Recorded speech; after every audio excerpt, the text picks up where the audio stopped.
I have it. It's over there. Yeah.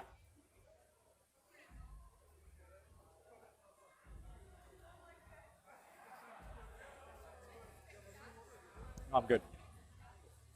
Ladies and gentlemen, welcome to the Block Shop Open 2026.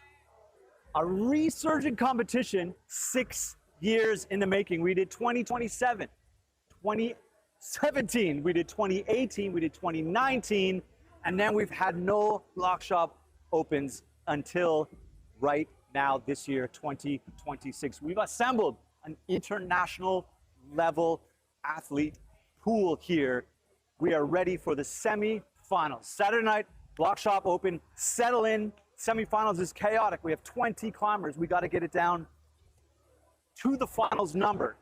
So we got to cut a lot of people from this pool. We have some really, really good boulders for you. We have some very good climbers. It is going to be a fantastic show. Buckle up, settle in. Semi-finals, Block Shop Open 2026 coming at you.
Petra Klinger.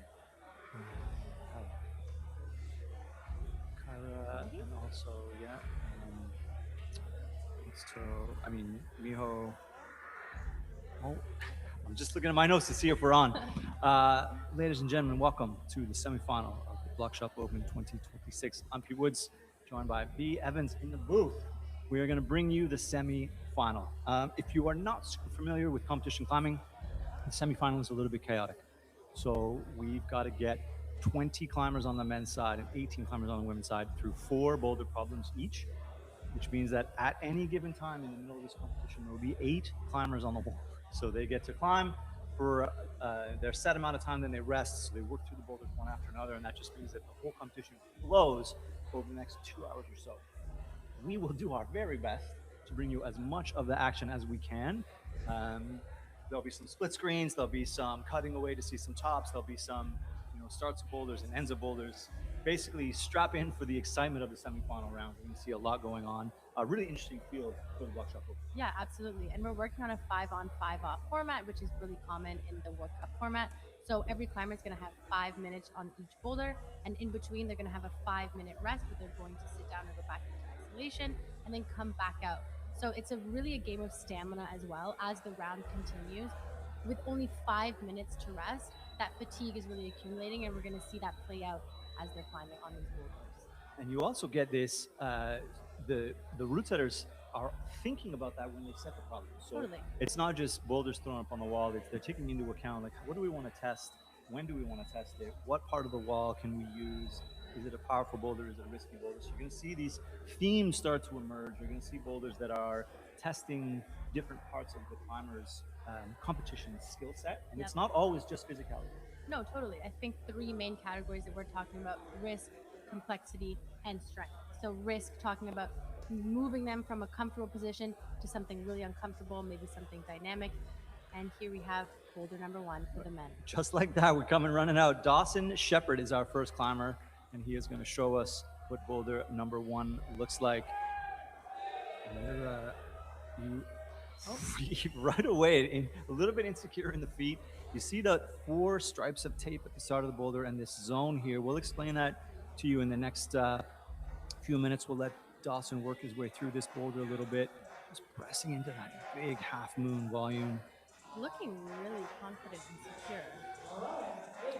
So this half the volume here in front of him, the entire right side is dual text, meaning it's shiny and impossible to grab onto.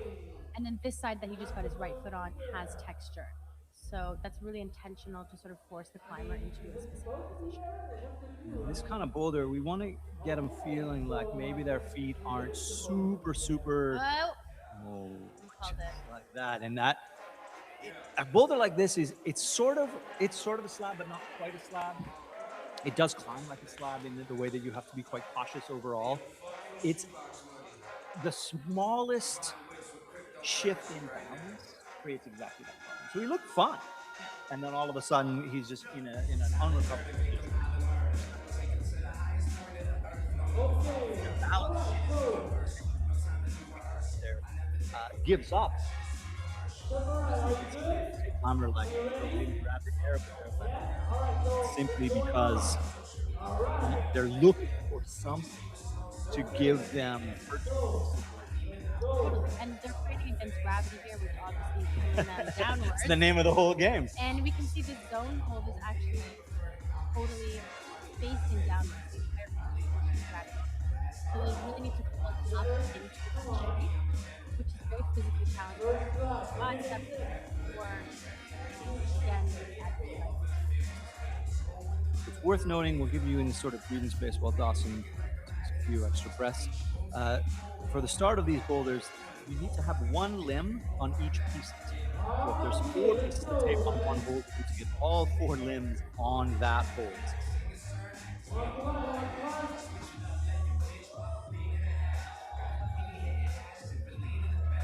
That rest position, he's fingertip to fingertip here, and he is one of the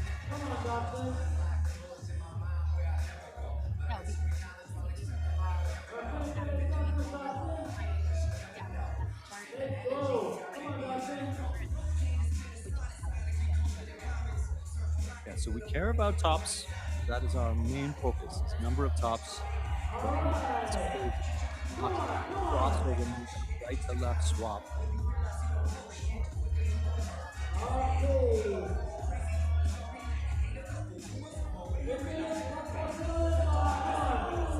Yeah. First time I looked at it, he was thinking about maybe going up left. Try and find the spots which you think you can. They're not always straightforward.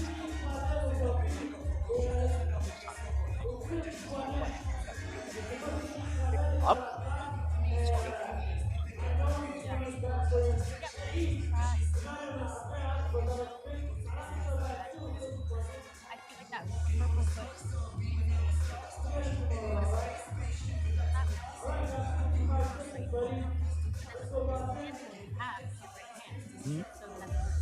Yeah, I think even maybe some of the shorter climbers will think that it's that security of the zone hold, but maybe that sort of half press is going to feel better for some of the mid to taller climbers, and we do have a few pretty tall climbers in this round. We're back up in here. This is probably, we don't have a clock, but 5 minutes to climb, and as soon as the clock hits 0, doesn't matter where you are on the boulder, your attempt is over. Dawson gets pressed back down through here. These yellow footholds aren't that good either, just for the record. That's why he's wiggling around a lot, just trying to find that right balance point. And even there, showing you a move that you've done once or twice already doesn't necessarily mean that you're going on. And he's out of breath. On a non-steep boulder, you got a climber who looks like he's trying to pull extra air in. Good attempt all around. So a zone for Dawson. And in a semifinal round B, tops are expensive, right? The semifinal round of the boulders are going to be super hard. So take every zone you can get. And maybe revel in them. You take that back to ISO, you're like, okay, that sucked. But these boulders are meant to be really hard. I think also falling on the last move multiple times is also really disappointing because the more moves you do, the more energy you're using. And he took a lot of attempts all the way to the top. Mhm. So that's going to gas him out more than someone that falls in the first move twice and then finishes it. One of my favorite climbers, TJ Foley. I've watched him climb as a youth climber all through the Canadian system. If you haven't seen TJ on a broadcast in a while, he got tall and strong. So, you know, this is a man who's put in some excellent results at recent Canadian Nationals. You see him there, completely different approach to Dawson. Just thinking, oh, I can't press out. I'm going to make this a dynamic move, although he probably could if he really, really wanted to. Yeah, I mean, very interesting. Left foot further out, and there we go with the span. We can see the height difference though.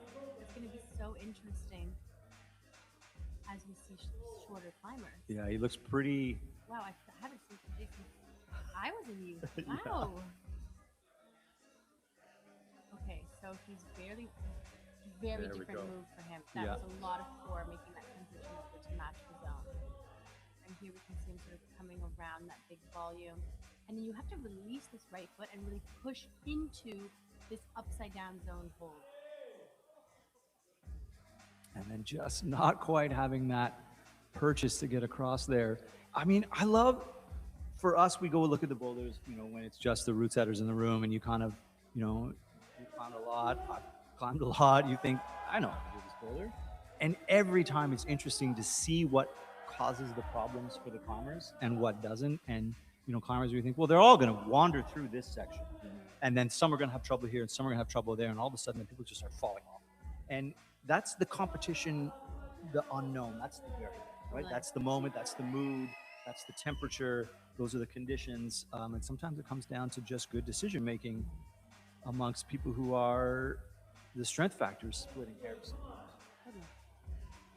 I think also even when you're competing, you read the boulder one way, and I definitely found this myself, and then you get on the wall and you find something or feel something different, which he just did, grabbing a bolt or the edge of the volume. And even just looking for that edge of the volume just changed his balance point. So got his shoulders over his hips and it just sort of set him up differently than the first time he tried to do the move. So he's looking here, he doesn't trickier foot switch than maybe it should have been. The balance here is really challenging. Yeah. And having no left hand and then stepping up there is super interesting. Here he goes.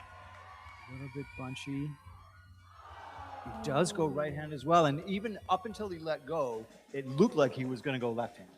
So you can, maybe the balance point changes enough as you stand up that they're changing their mind on the fly. Or maybe that was just the body position. He was going to go right hand anyway, you know, the whole time. Well, I think it's really hard again because that zone hold, you're grabbing upside down, so there's nothing to pull or push off of. So it kind of feels like you want to go with your right hand because you can get momentum to launch yourself to the left, whereas as soon as you start to pull on the right hand, you're going to go to the right, which is the opposite direction. And that last hold is leaning to the right, which means if you're coming from left to right across the face of it, you're creating momentum that the hold gets worse as you travel past it instead of better. So that, you know, also factors into it. 1:14, 1:12 now. He doesn't really have to rush, but you don't want to dilly-dally too much on the start of this boulder. And it is sapping in this position, just staying involved. Yeah, sometimes it's extremely physical. There he goes, grabbing the edge of the volume again, which is smart. it's working for him. But a lot of foot dancing, so no foot position super secure. These cone, good save. These cone-shaped holes that his feet are on, I mean, it feels like you're stepping off of the edge of it at all times and just like sloping rounded. As TJ sets up for the finish. So essentially the same style of movement as he was going with his right hand, but left and just that little press. Did it help him? Not sure. 25 seconds. It took him the better part of 40 to climb it, one attempt to go. So I think this is maybe not a good decision. Yeah, it might be cutting it too tight and just losing some energy, or maybe he's going to do it. Yeah, the finals mindset, you take the last try because you have 20 minutes of rest, but here you only have 5. I mean, maybe he's just thinking tops are important. 3, 2, 1. And out of gas. So, I mean, I appreciate the effort from TJ from our perspective because we get to see a little bit more excitement on that boulder. Yeah, but for him, I think if I'm his coach, I'm like, TJ, why did you try that one more time? The rest period is so short. 5 minutes is almost nothing. in a recovery state after a physical boulder, my goodness, it's not a lot of time. No, you have to take your shoes off and then put them back on. Mm-hmm. We're going to see our first female semifinalist. That's Olivia Finn. So we have 2 extra men. That's why we had 2 men climbing by themselves. And then right now we're going to see Dawson on boulder number 2 and SK Suk Jung Kang coming out on boulder number 1. So our first look at women's number 1. How would you feel coming out of isolation? So the climbers have never seen these boulders. These are climbed on site. There's no preview period. How would you feel coming out and seeing this as your first boulder? Personally, intimidated. She really snapped on that first move. And it's good. So that zone hold is good enough to be able to create some momentum. We weren't totally sure if that was going to be a hold they could stop on for that length of time. Here's Sukjun, extremely strong climber out of Toronto. Ooh, and again, a little bit like TJ, just sort of dynamically pressing in that direction. Yeah. Maybe a bit shy of trying to do the big span. I'm curious to see if he can make the span. From that angle, it didn't look like it. No, and it's I know that climbers, I always get on their case for putting attempts in where it doesn't really look like they're committed to the move. People call them now like recon, like recce burns, where they're like, oh, I just need to see how far away it is. And like, I came from the school of thought where every attempt, you should be like, what does it feel like to actually get there? Not what does it have to feel like to half get there? I feel like now you saw him on his second try something slightly different. I don't think he's learned it. So I think if you're only going out to test the distance and you never really connect with the hold, you don't know what it feels like to almost do it. So does it help? It is part of modern on-site climbing now, is sort of testing moves out. I think he's tall enough to just commit to this, to this reach. I don't know. I think he's too short. We're gonna find out. Or we might never find out. Maybe he doesn't try it. I think, to me, it looked like as both of his arms were extended, there was still a gap. But it's hard to say because they were also both slightly bent. And he could have been a little bit further away from the wall. You see Olivia back. I think this will be, the first move, obviously not super, super difficult. We're teeing you up to get into the second half of this boulder. So I think we'll see a lot of zones on this, but you'll immediately see that style of movement being pretty difficult overall. And Dawson, hands on hips, you will see this pose a lot in the next couple of hours. When the boulders are hard and you're both physically stumped and mentally stumped, sometimes the frustration is, what am I supposed to do here? Pretty good 1, 2, 3 from Dawson there. Not able to slow down his momentum on that zone hold. That's really tricky. Coming out of that roof into the zone there, there's so much momentum coming from your hips being further in than your hands. So as you swing out, it requires so much strength in both sort of your arms, biceps, core to hold that swing and not let it just pull you right off the wall. Yeah, all the way down the chain. Basically, you've got to close that hand and then squeeze the core all the way into your toes. So, John, it's so hard to tell. And if the boulder is set to have this be a dynamic opening move and the taller climbers are just cheating it a little bit, but also it's still challenging, then we might be in for some fun because maybe half the field is going to have to make that a dynamic style of movement. Yeah, to me, it looks like he can't make the span. And he's a very experienced climber. So like Sukjun's been climbing competitions for a long time. He's not necessarily misreading the boulder. He's reading it in a way that he thinks is going to work for him. Dawson gets the out, but not the in. Ok, fait qu'ici, Sukjun, il va essayer encore.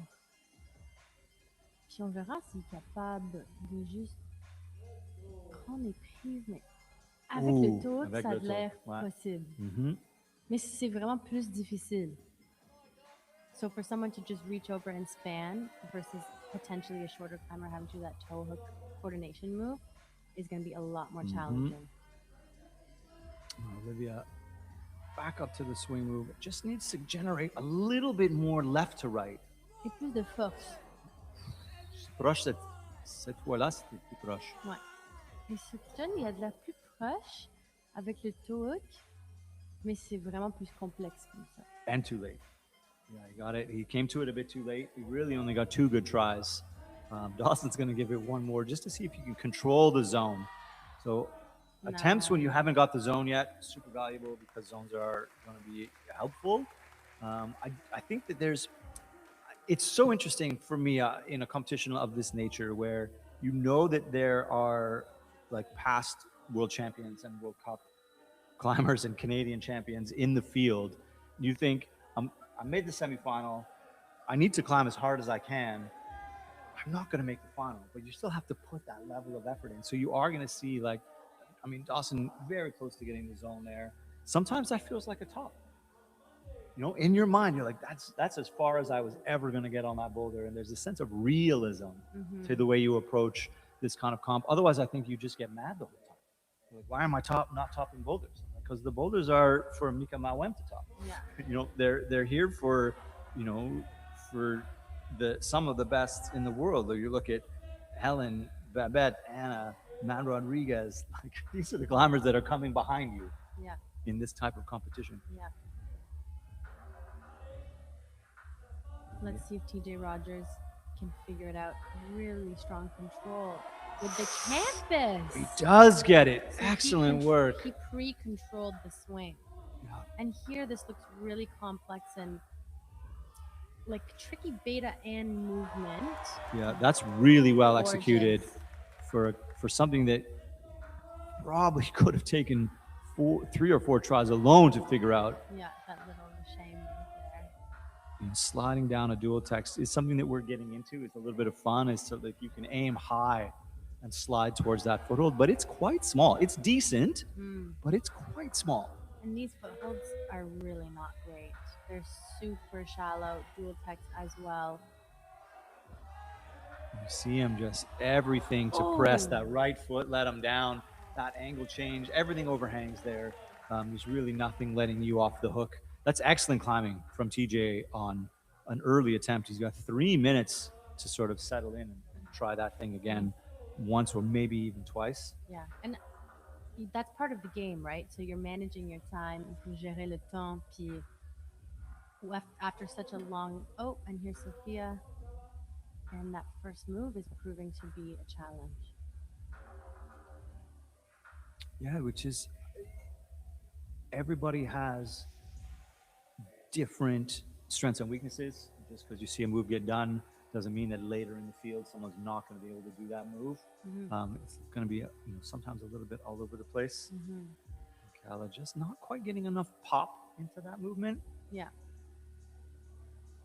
And TJ's going to take a pretty good rest, I would think. Yeah, but part of the game is managing the time. And after such a successful attempt where he basically found the last move, it's up to you how much time you want to leave to rest or give yourself an opportunity to fall and try again. Exactly. TJ gets through it again. He set that up a little bit more wildly, but also you know how good the holds are on your second try. So you can afford to be a little bit more cavalier. That's another good catch from him. Really working hard. His contact strength is just amazing. And climbing on these really interesting holds from Super, this company of Spain. Yeah, those holds are gorgeous. And those are coming from Bodega Distribution, which is a Canadian company supporting local. Really interesting. That's what we want to see. TJ does manage to reach through. Does he have enough tension in those long limbs to make this match? You see him fighting for anywhere to get purchase. He's going to try and don't put a knee up there, TJ. You hear about it? After manages to get some control. TJ Foley feels like he kind of threw a bit of a Hail Mary there to match that without lifting his feet up. That was amazing. Really good stuff from TJ. That contact strength, meaning the second his hand is on the hold, he's grabbing it. Really, really, really well done. Excellent piece of climbing. I'm not sure that he thought I love seeing the faces when they come off the boulder. He looked a little bit surprised. And Sophia sticks that first move. She actually paused on the first hold and then moved over to the zone, which was different than what Olivia did.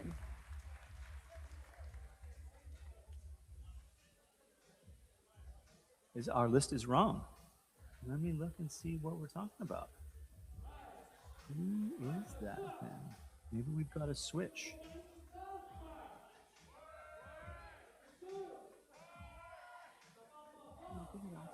Her name's Sophia. Interesting. Another look at TJ. We're just trying to sort out our starting list here, of course. Look at TJ just making that decision to try and match down low. Didn't move the feet around. Obviously, he's psyched. Getting a top in the semifinal round here. Super, super important. I think it's the first top we saw today. it is definitely the first top. Getting started early.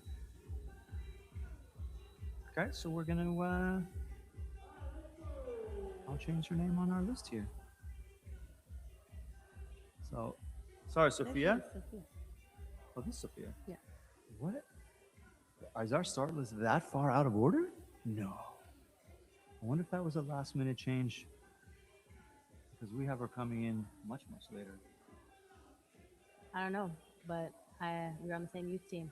Okay. That's definitely her. All right, I'm going to trust you. I'm going to trust you. And there's our next changeover. Canadian legend, Seb Lazare. And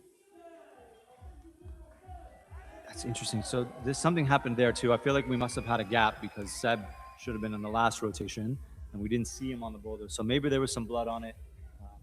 We're a little bit removed from the room itself, so we don't always get all of the updates. We don't necessarily know. I just got a note from someone saying not sure what the delay was, but this is definitely Seb, and there was no one on it the first time.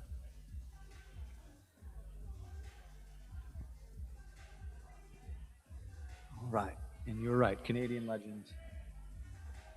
Yeah, very decorated World Cup climber out of Quebec. And he's struggling with that first move. Yeah. Encore, ça devient vraiment plus difficile, c'est qu'il est un peu plus petit. Les gars qui sont un peu plus grands, ils ont de la capacité juste reach. Fait que ça change vraiment le mouvement. Puis c'est vraiment plus difficile, c'est qu'il est un peu plus petit. Puis il faut faire un beta vraiment plus complexe qui prend plus de strength avec le tour. And Seb always known for his crimp strength, his ability to pull down on tiny, tiny, tiny holds. And you know, as the style of boulders changes and you need to adapt, it's much harder to get good at modern competition style climbing than, you know, even 10 years ago, when if you just got very strong, that would be a good way forward for you. You could just grab small crimps and pinch bad pinches, but now you need to have this much broader repertoire of physical movement. Yeah, a lot more complex movement and dynamic movement. Completely different skill set. So he has 2 minutes and 20 seconds. So, and I feel like we maybe have held the rest of the field to not have an odd gap because we haven't cut away to anyone else. So that is also a tiny mystery for us over here. And pray for me as I try and move my automated spreadsheet around to make up for this gap. The crowd is behind him. Yeah, we're definitely locked in with Seb. And Sukjun didn't figure out this move. No. And he was also trying the same beta, or forced to try the same beta. So especially for maybe some of the shorter climbers, getting this zone or even potentially top might create some separation. Yeah, absolutely.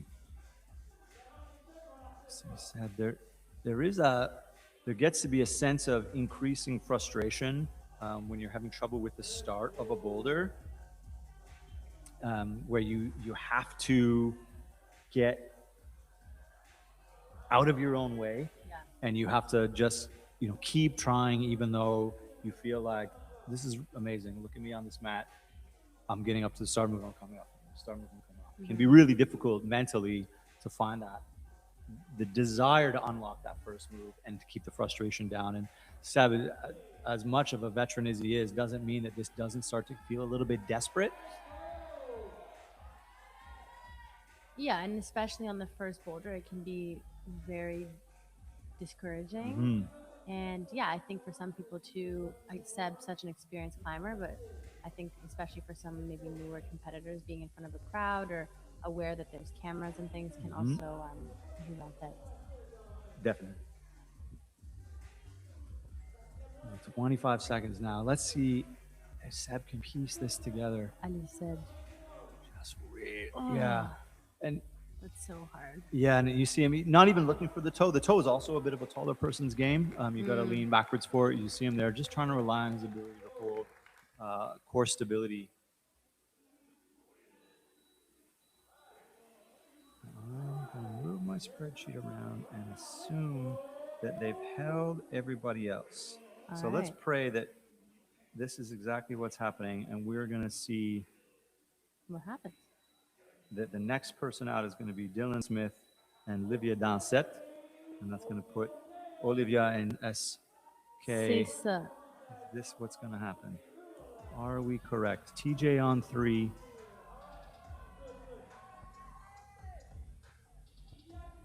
We got Dylan Smith on 1. Mika coming up. On deck, heavy hitters. Yeah, on boulder number 2, Sugjun. Sukjun, I'm really curious to see him on this second problem. He really wants his own. He wants to top, especially after that first boulder, which wasn't so successful for him. He is a very physically strong climber, and we kind of just saw TJ just power through it. Yeah. However, on the last move, TJ just kind of spanned it. So let's see what happens. Dawson on that slab. It looks straightforward because there's like 4 holds on the entire boulder on the men's slab in the bottom right, men's number 3, but it is anything but. Sometimes the less holds, the worse. Even if it just it gets in your head and you think, well, it can't be that difficult. There's not enough holds for it to be difficult. So Jung swinging out, taking a little bit too much momentum into that. If you're watching at home, I hope you're enjoying the triple split. We have a pretty good sized monitor in front of us, so everybody looks to be, still very visible. We're maybe approaching small TV size. So if you're watching on your laptop, you might be leaning in a little bit, but there is always that balance as you see Olivia just trying to do the swing through the start of this boulder. It's a flat roof, but it doesn't climb like a flat roof. The feet come across the sidewall pretty quickly. Yeah. Doesn't mean that swinging around is any easy. And those little holes in the roof there. Oh, wow. So Olivia, she's trying to get that swing over. And you see that kind of falling away while reaching. So that arm is coming out, but the momentum has not been created to get her far enough across. And I always worry when I see more than two swings. The third and the fourth wind up. I feel sometimes you start to come back down the side of the power slope. Oh, wow. Good stuff. From Olivia. Yeah. This boulder is so powerful. Yeah. Just getting a toe over. And that volume there, it looks like it's adding a lot, but it's not creating much purchase in that roof or in that angle either. Yeah, and she's like looking for that drive across to swing into that zone. There's potential to match some of those holds. They're pretty decent pockets, but you see her trying to do that sort of swing through. And a boulder like this, when you're climbing on site B, you're only you, right? No coach is yelling at you. No, you haven't had other climbers to talk to about how to do the boulder. No. So you've got to either keep or reject your decision making in 5 minutes or less. And if something's half working for you, you tend to stay with it, even if it's not right. Yeah, it's a game of decisions, really. And here we can see on men's 3 that blue pocket that he's just really good footwork up on top from Dylan. Wow. Is he going to be able to unlock the finish? This is a same beta TJ was trying. And the foot slips. It's such an insecure position. And when we were looking at those boulders earlier, that last hold is pretty flat. It's not in cut. So a little bit too much momentum. You can't dig into it at all. And here we can see Sukjun back on 2. And there's so much momentum going into that. And that is the paradox, is generating enough to get to the hold without generating so much that you can't control it. And he's right in that, trying to find the sweet spot. Yeah, le entre-deux. And it's just, I mean, if you had 10 minutes, you'd get the boulder. Interestingly, that she's choosing to match this one. Wow, elle est forte. Yeah. Puis ce bloc-là, c'est les mêmes prises que sur la dalle. Donc la poche bleue sur dalle, homme 3, c'est les mêmes prises dans le toit qu'elle fait sur femme 2, sont juste un peu plus profonds. Fait que the holds that we're seeing on women's 2 here, those pockets, is the same set as that blue pocket on men's 3 in the slab, just slightly bigger. And one of the root setters earlier told us that those holds were really sharp. They even sanded them down. Yeah, the edges, they bite, they turn the corner quite quickly. So there's essentially like they're buckets, they're little finger buckets. But yeah, there's a consequence to falling out of holds like that. Yeah. You saw Olivia just not quite solving the amount of power required to get across to the zone hold. And again, we also saw Olivia not quite solving the beginning of this boulder. So problems kind of coming and going, and we are going to see that across the semifinal as you're just going to see strengths and weaknesses coming into play. And now we have TJ out on the slab, Seb Lazur, and one of our top international climbers, Michael Mawem, who has been all over Block Shop podiums since we've been having them. He was first in 2017, he was first in 2018, and he was third in 2019, which is essentially last year. I'm going to say last year, the last BSO back in 2019. If you follow international climbing, World Cup climbing at all, you know Mika Mawem, you know what he's capable of. He just did that. He just launched himself at that volume. No toe hook, no span. That's what Seb and Sukjan were maybe trying to do, and he just has the force. He has the power. Yeah, and the confidence in his feet. You see his feet are dancing around a little bit less. So like even that left foot, it's right on the downward slope of the cone, and he's not worried about it. And here he is, flash attempt, got the zone with the dynamic beta on the first move. Let's see if he can be the first to figure out the last. It's a little bit uncomfortable to set it up, but very clean. No ability to, or no need to launch. All the ability, but not requiring it. Basically made that look quite easy. Mawem, yeah, absolument fort. Seb coming off that and looking at his fingertips. And TJ, so far the zone, from Dawson and TJ's first couple attempts, looks to be uncomfortable. Like the movement is awkward. Totally. It's very bunchy. It's a very small box problem. And just awkward. Yeah. And Sabrina Taylor looking down boulder number 1.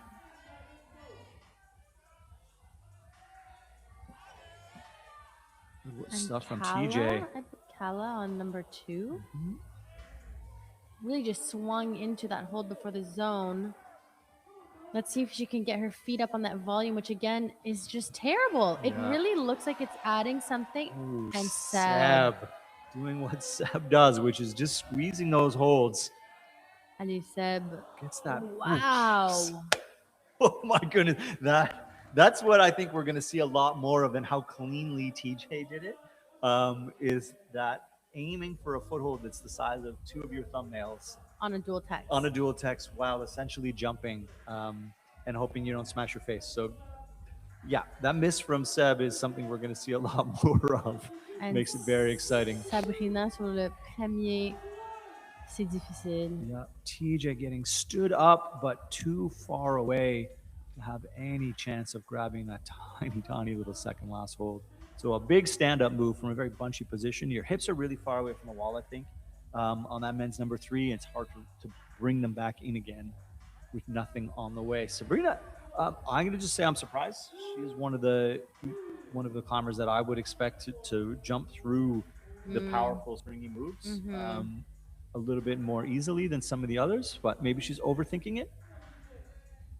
Yeah, later down the list, it will be so interesting to see Babette on this boulder. Elle est super bonne en dino. Elle a beaucoup de force. Elle est très petite, mais elle a beaucoup de force. Fait que moi, je pense qu'elle pourrait même flasher ce bloc. TJ getting that steady. You see, he's needing to get a right foot step up on the way to the top of that boulder. So the slab climbing maybe a little bit more complex than we looked at when we were previewing the boulders. Sort of Wow. there we go from Sabrina. Now she needs to reel it in with 45 seconds. This is probably the last attempt. Ouais. Choosing to match on Hey, the c'était way. proche. Yeah, but not quite enough in. Ouais. Also, the volume on that boulder is facing and turned diagonally to the left. So it's pushing you in the opposite direction. Of where you want to be going. Exactly. Classic boulder problems. Donc, ça le rend vraiment complexe. Puis même si tu réussis d'être proche aux prises avec tes mains, peut-être tes pieds vont te pousser à l'arrière. Sabrina, TJ, Seb, Kala. Everyone's going to take their licks except for Mika Mawem, who we see here getting that left hand release. So that left hand release, but right hand going to the finish brings his hips and his mat up sooner. So maybe less leaning away. And we see, look at TJ's right foot leaning, trying to get that purchase. That you got to be so stable. That handhold isn't a handhold. It's just decoration. So you can't go into that dynamically. You really are focusing on standing up onto the holds, and then you can put your thumb on that tiny jib for the slightest little bit of balance. Yeah, the what powerful slab can kind of do to you is it make you think that, I need to go and grab that hold, but actually no, you need to get up there, and then when you arrive, you can use them. Yeah, totally. Which sounds like I'm splitting hairs, but it's a fundamental difference in how you want to move through that. Leo Centoprete out on boulder number 1. It's been climbing very well over the last couple of seasons. And Maelis Piazzalunga, one of our international climbers. Elle a flashé le premier move. Puis là, on verra si elle est capable, la première femme peut-être, de faire. Oui, absolument. Wow! Flash! Oui, un flash. Ça avait l'air facile. Facile. Bon, ça prend vraiment juste un peu plus de force. And it's a little change, a little more directionality. So Ouais. pulling into the wall instead of across the face of it. Ouais, elle a vraiment pris le temps de créer l'angle de son swing. Puis elle a réussi le bloc. And here now you go back to seeing Leo, who is a strong climber, on boulder number 1 in the top left. And the difference is the confidence that Mika takes to the boulder is, I'm just going to step over and match this thing and hold my core tension together.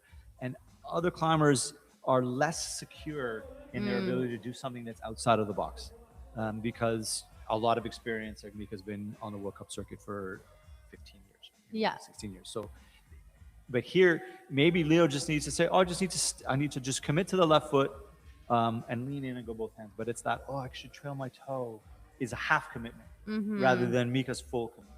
And you saw Maelis' full commitment even on the way across. Yeah, Mika, il a fait son décision, puis il allait à 100%. Fait que c'est ça la différence. Let's see Olivia kind of getting into the star move, but not completely committed to jumping out to the second hold. You got Sukjung fighting with the slab. And a peek at Olivia on women's number 3 in the corner. This one is going to be fun to watch. I like a boulder for the aesthetic reasons as well. And just watching it go from like little tiny triangles to big circles, to me, it's a fun boulder. Men's number 4, Dawson Shepherd, in the midst of the opening struggle. And I think that's going to spit a bunch of people off before we hit the middle of the field. Yeah. Leo, not quite same movement. Not quite enough push from the feet. And the bottom of that men's 4 is so physical. You can't tell from here, but the angles are just so steep. That middle panel that has those 2 little pencil holds is probably like 45, 50 degrees. So that's like as steep as a moon board. And he's tired. It's his last problem. Cut Dawson some slack. The boy is tired. Absolutely. It is the last problem. You are going to see the pump start to come in. Even if you're only getting zones, you're going 100% effort to get to those zones and trying to flush that blood back out in the 5-minute rest. You got to get your heart rate down. It's crazy. It gets into the toe hooks. Those holds are terrible. Yeah. And the whole second bottom half is dual text, so you don't get that thumb push. No, the top one has a couple of thumb catches, but the lower one doesn't have any. And the toe hooks, we should say, are decent, but not great. No, They're a sont little pas bit bons, là. rounded. Yeah. So we have Livia kind of matching here. She's done this version. Ooh, trying to go out and around. We've seen both versions and trying to set up the move to the zone better, but it is making the start of the boulder harder. So one of those problems where when you're faced with an A and a B, and both are possible, but one is going to be harder to start and the other is going to be harder to finish. Yeah, And you've got to choose your demon sometimes in that situation. yeah, totally. 27 seconds. Leo's going to go one more to try and get a zone. Right. Dawson is just, I mean, he just looks exhausted and is. So he's going to take, I think, his scorecard and go maybe get a beer. It is 12 very hard. seconds. Yeah. It's hard to be the first person out in a semifinal. Like, the boulders are going to be really hard. Leo really wants this zone. I think, immediately you can tell what's going to be important in a round. And that's just hard work. But again, only one top out of that round. Melis making boulder number one look fairly pedestrian. Yeah, ça avait l'air facile. And continuing along, we have Belen Leroy and Grayson Kenny coming out on boulders. You see just the lack of, like, nothing sagged out of the course. She just stuck that and boom, completely in control with her feet the whole way through. Yeah, and I think you're right. She really took her time to create the momentum in the direction she wanted, and that is what brought her to success moving on from that zone hold. I love how your English became very English with Belen Leroy there. You basically became Western Canadian in less than 10 seconds. I thought he was going to Belen Leroy maybe, but no. Belen Belen Leroy. Leroy. I think you're right. I'm now doubting myself. Yeah. Oh, TJ fighting Mika. All right. Wow. Mika avec beaucoup de momentum. Yeah. Il est tombé de zone sur homme 2 et dans Sabrina sur femme 2. Ça a l'air vraiment difficile. Yeah. Ça prend des biceps là. And swinging around a little bit. Seb, also a good slab climber. A hallmark of his generation of competition is tiny crimps and lots of slab, although I don't know that I love that reach. Interesting. Yeah, I feel that that's going to expose him a little bit. Yeah, and he's going to come switched back it, around. Yeah. I think this boulder is possible for Seb. Mm-hmm. Let's see TJ down on your bottom right.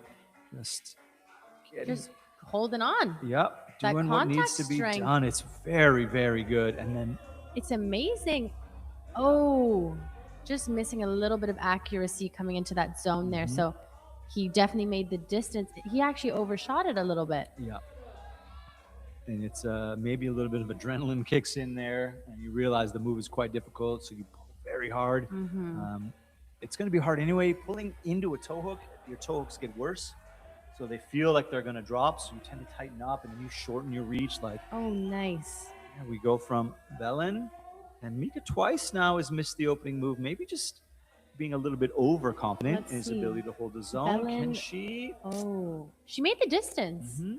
She definitely made the distance. Maybe the body positioning was just a little bit off, and maybe even a touch too much momentum. She just couldn't quite control it. It looked like she got caught reaching.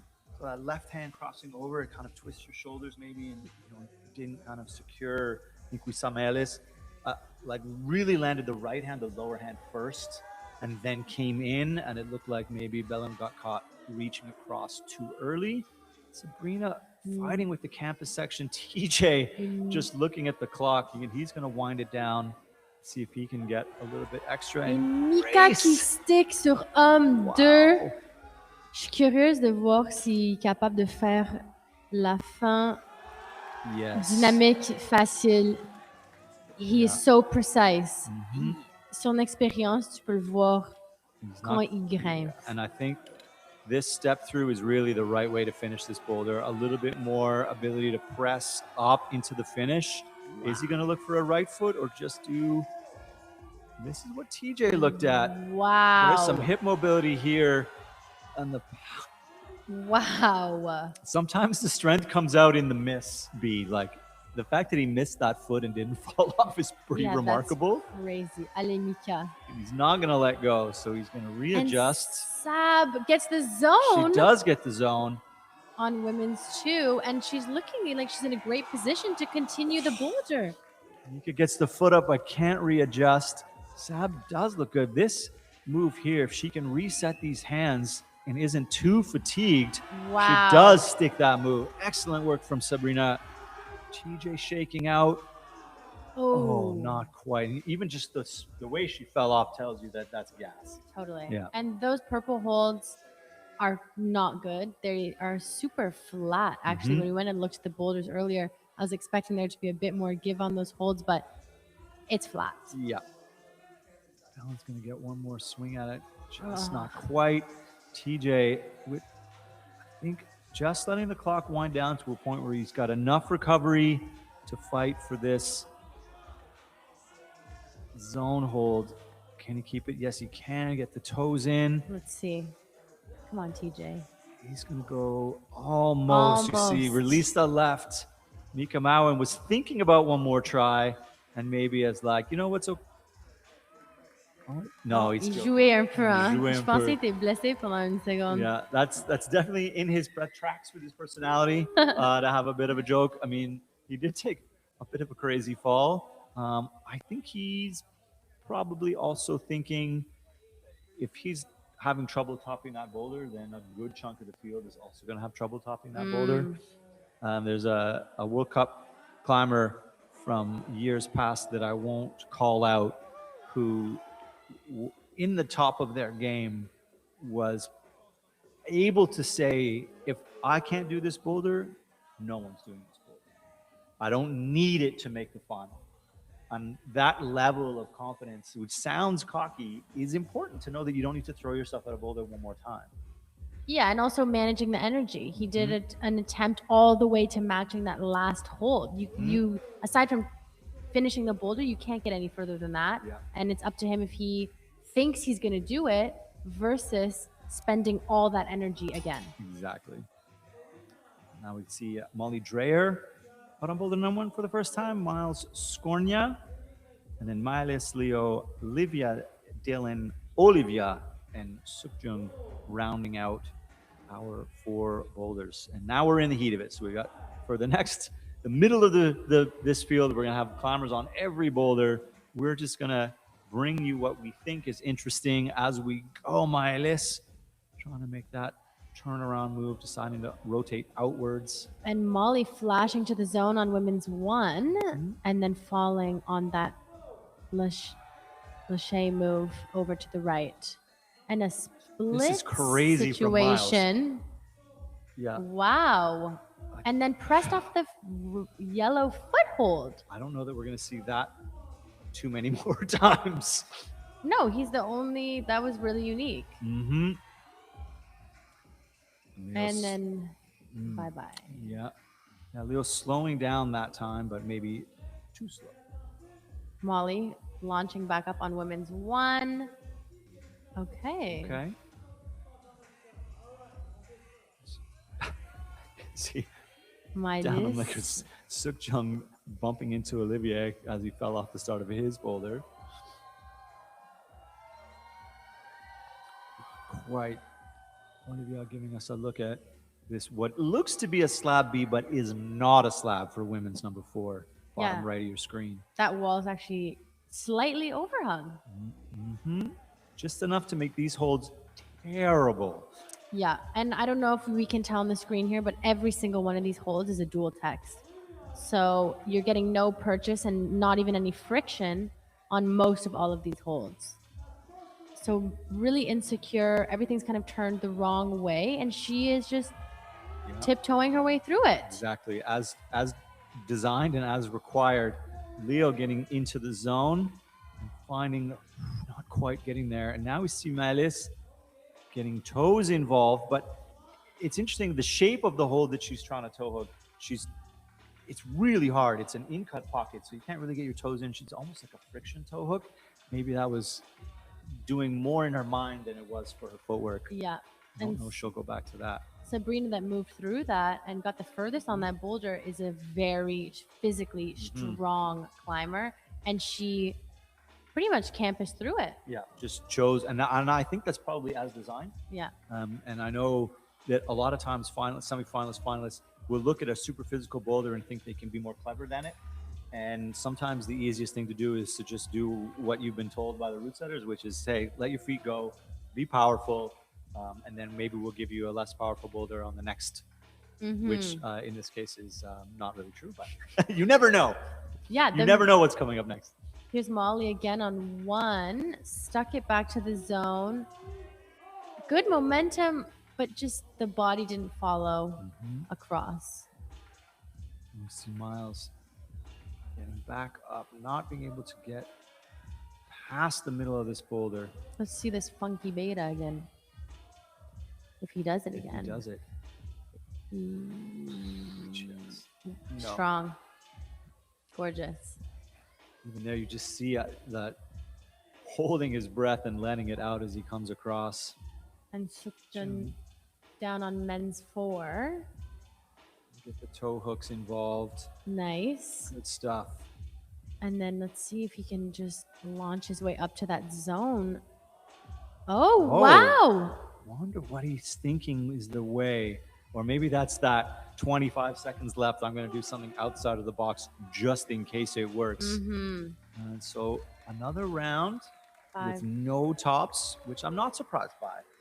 Semifinals in general is going to be the hardest round of a competition. We've got to get down to 8. Oh, we might even be doing 6. I haven't even checked that.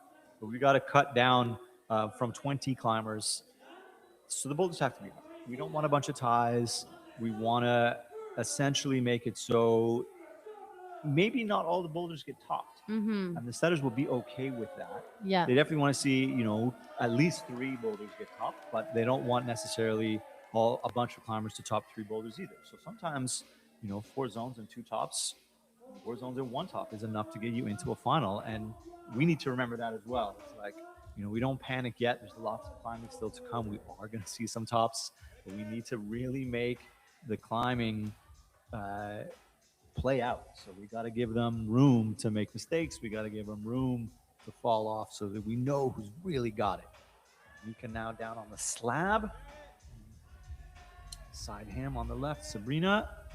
And then we see Kala on boulder 4. Bellin on 2. And Sofia Bada out on boulder 1, along with Dylan Chintani. Sports action all over the place. Real sports action. Seb going the opposite way than you saw TJ. This is going to make this move shorter. And Mika doing that similar beta as Seb with the left and then the switch. Just getting control of the zone. Mais on verra s'il est capable de le faire. Parce qu'à date, ce move-là qui s'en vient, ça a l'air vraiment difficile pour les autres. Et pour lui. What he tried there. You could see him sending it up early. He wasn't about to get his foot underneath him and stand up. He was like, oh, I'm just going to stand outside and drive towards it. Maybe that works. Maybe not. We shall see. Right now, a lot of looking and a lot of swinging off of boulders, almost in unison. Grayson and Sophia there at the top of your screen. Yeah, and I have to apologize for earlier. I was totally wrong. Sophia and Kala are wearing the exact same thing, and I spoke to Sophia earlier, so It's okay. I take accountability and responsibility for my mistakes. But there's Sophia, there's Kala. I remember Canadian Nationals one year in Edmonton, I believe, and there had been a change between the running list they gave us and the running list. There'd been quite a few switches, and like 50% of the women's field had shoulder length brown ponytails. Yeah. And from like our viewpoint on the screen, they all looked the and same. like black leggings. And I was like, I couldn't tell. I was like, we actually don't know. We didn't have big numbers. It was chaos. So we were just guessing. Funny. It's like, it's the worst case scenario. They are wearing very similar. Yep, they are. They're wearing almost exactly the same thing. I'll give you that. Absolutely. I just like the confidence that you had. 100% You're going like, in. I climbed with her for years. Thank you very much. Yeah, it was great. Thank you. Yeah. As we see, Sophia, And Mika il se tape sur la Yeah. dalle. which I think is as designed, is to get here and then get there. That's excellent Super climbing. beau. And now just, I believe the finish is just be careful with your feet. Allez, Mika. Wow. Maybe a He's little dancing balance. through Yeah. these boulders. And so what he's stepping on, it's a dome. It's okay, but it's definitely a sloper. It's not. It needs to be carefully walked on. Really good climbing from Mika Mawem. And the Finish that. spaces between the holds in person look huge. So on the screen, they don't look that small, that spaced out. But if you're looking at the size of the people and the distance they're covering between the holds, they are launching their entire bodies up. Yeah, that the gap there on the men's boulder, and we're going to see someone come through what Sabruna's on now to get to the zone. These are big spaces and low feet. They're almost all physical boulders. Like there's Yeah. a slab element here and there, but they're essentially physical boulders. And you know the route setting team is watching, so they're very carefully looking at.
technical difficulties. That's the way it goes. Sometimes it's not always great.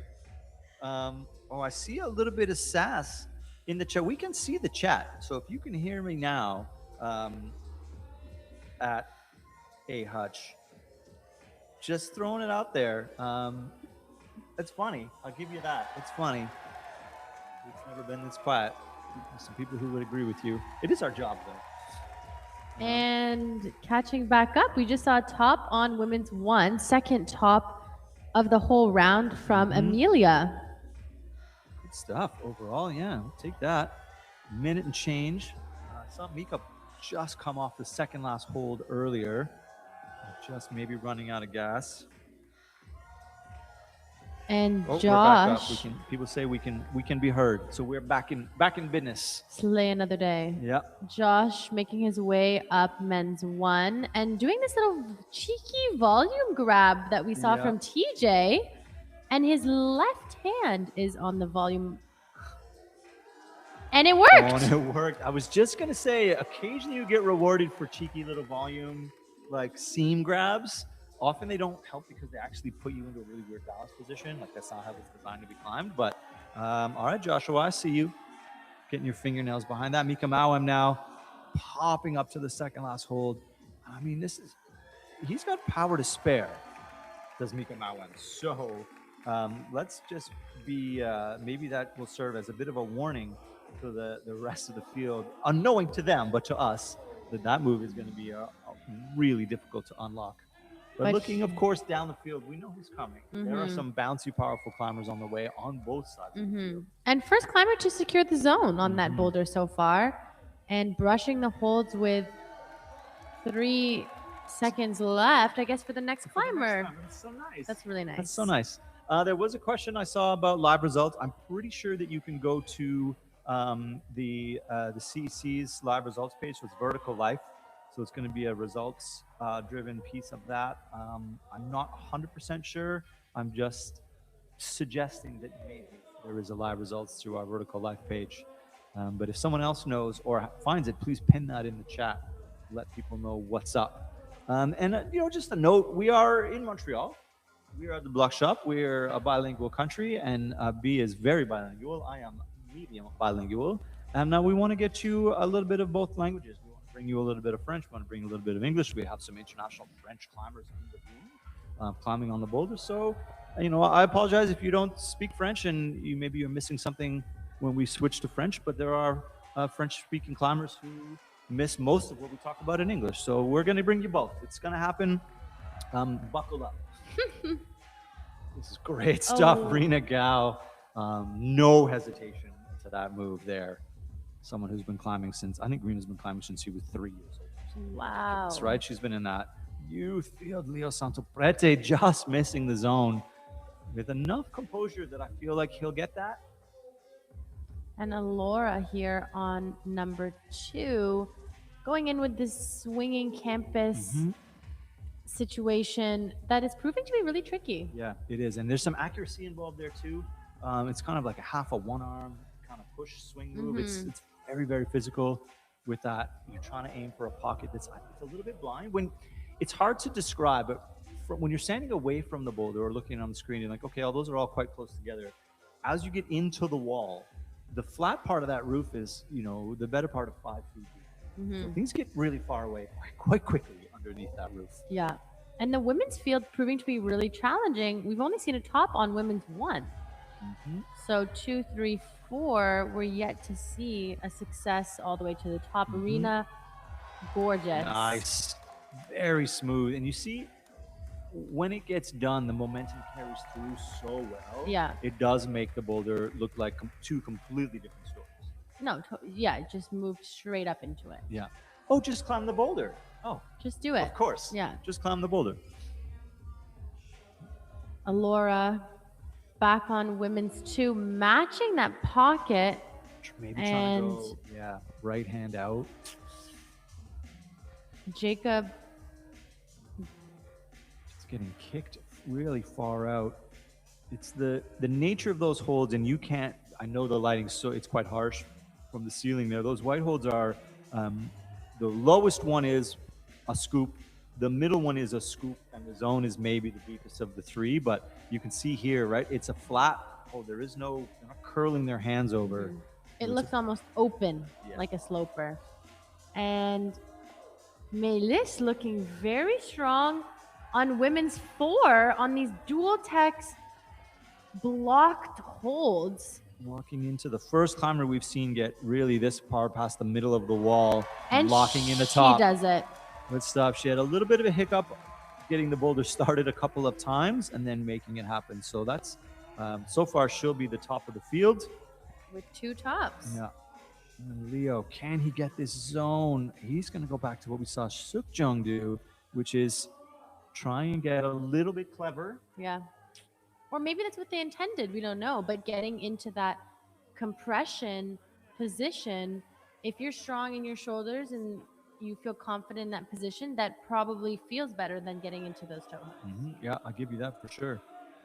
No matter how the boulders are set, good stuff from Eli Finn. Kind of pulling a top out of what did look like a lot of forward progress.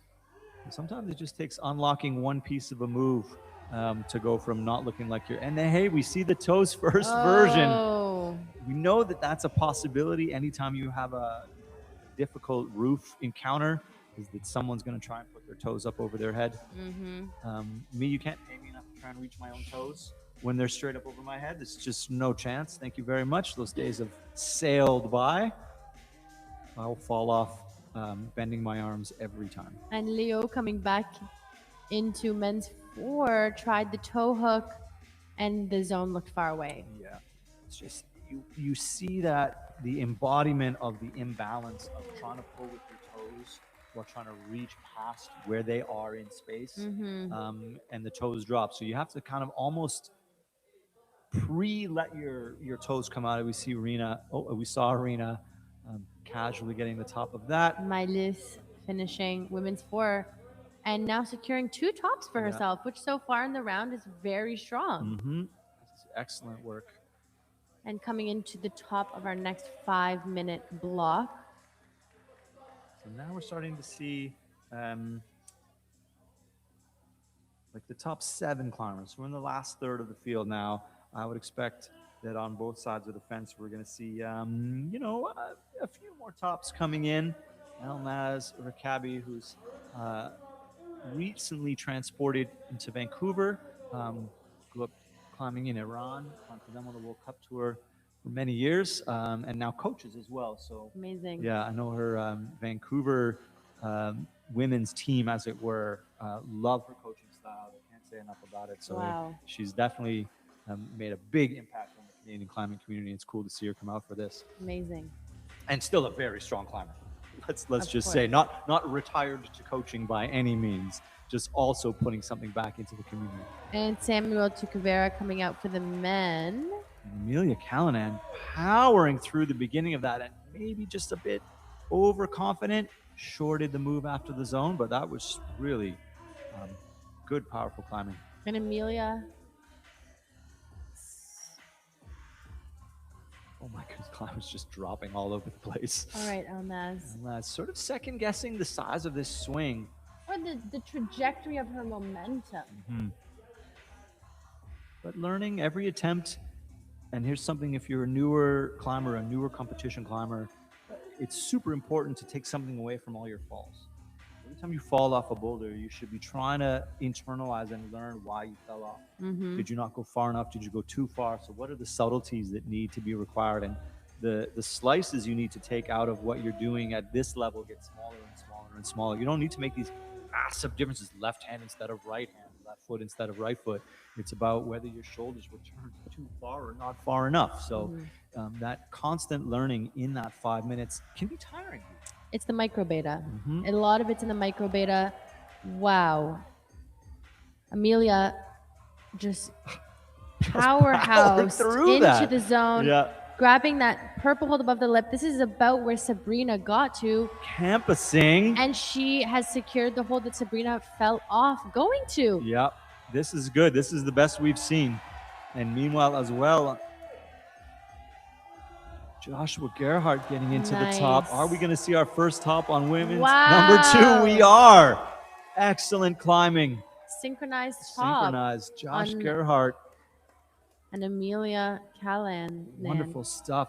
And Sam, it feels like there's too many syllables. Callanan. Yeah, I've done that more than once across my career with Emilia as well.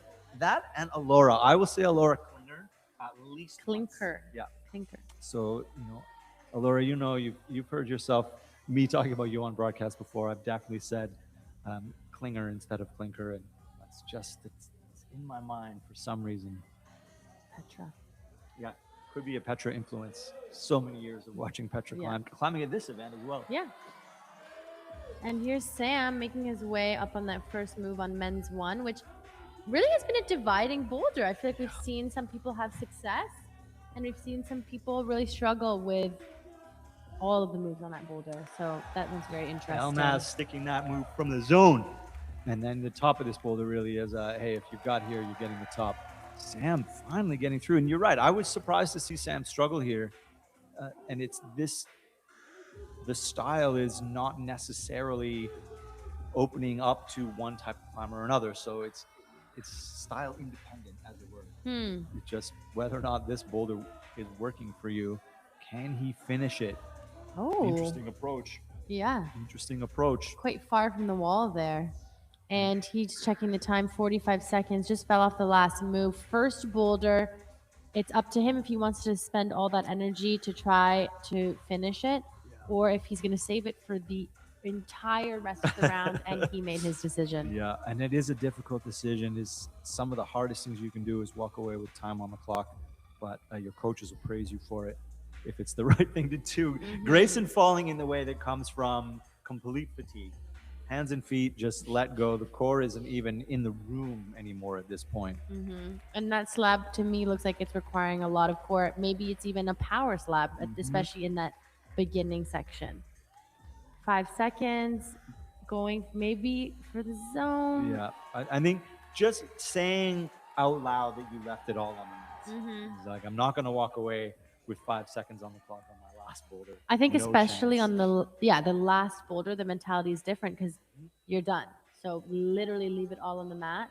Whereas through 1, 2, 3, you're managing your energy for the round. It's an entire process going through all 4. You can't just focus on one boulder at a time. It's its own little ecosystem.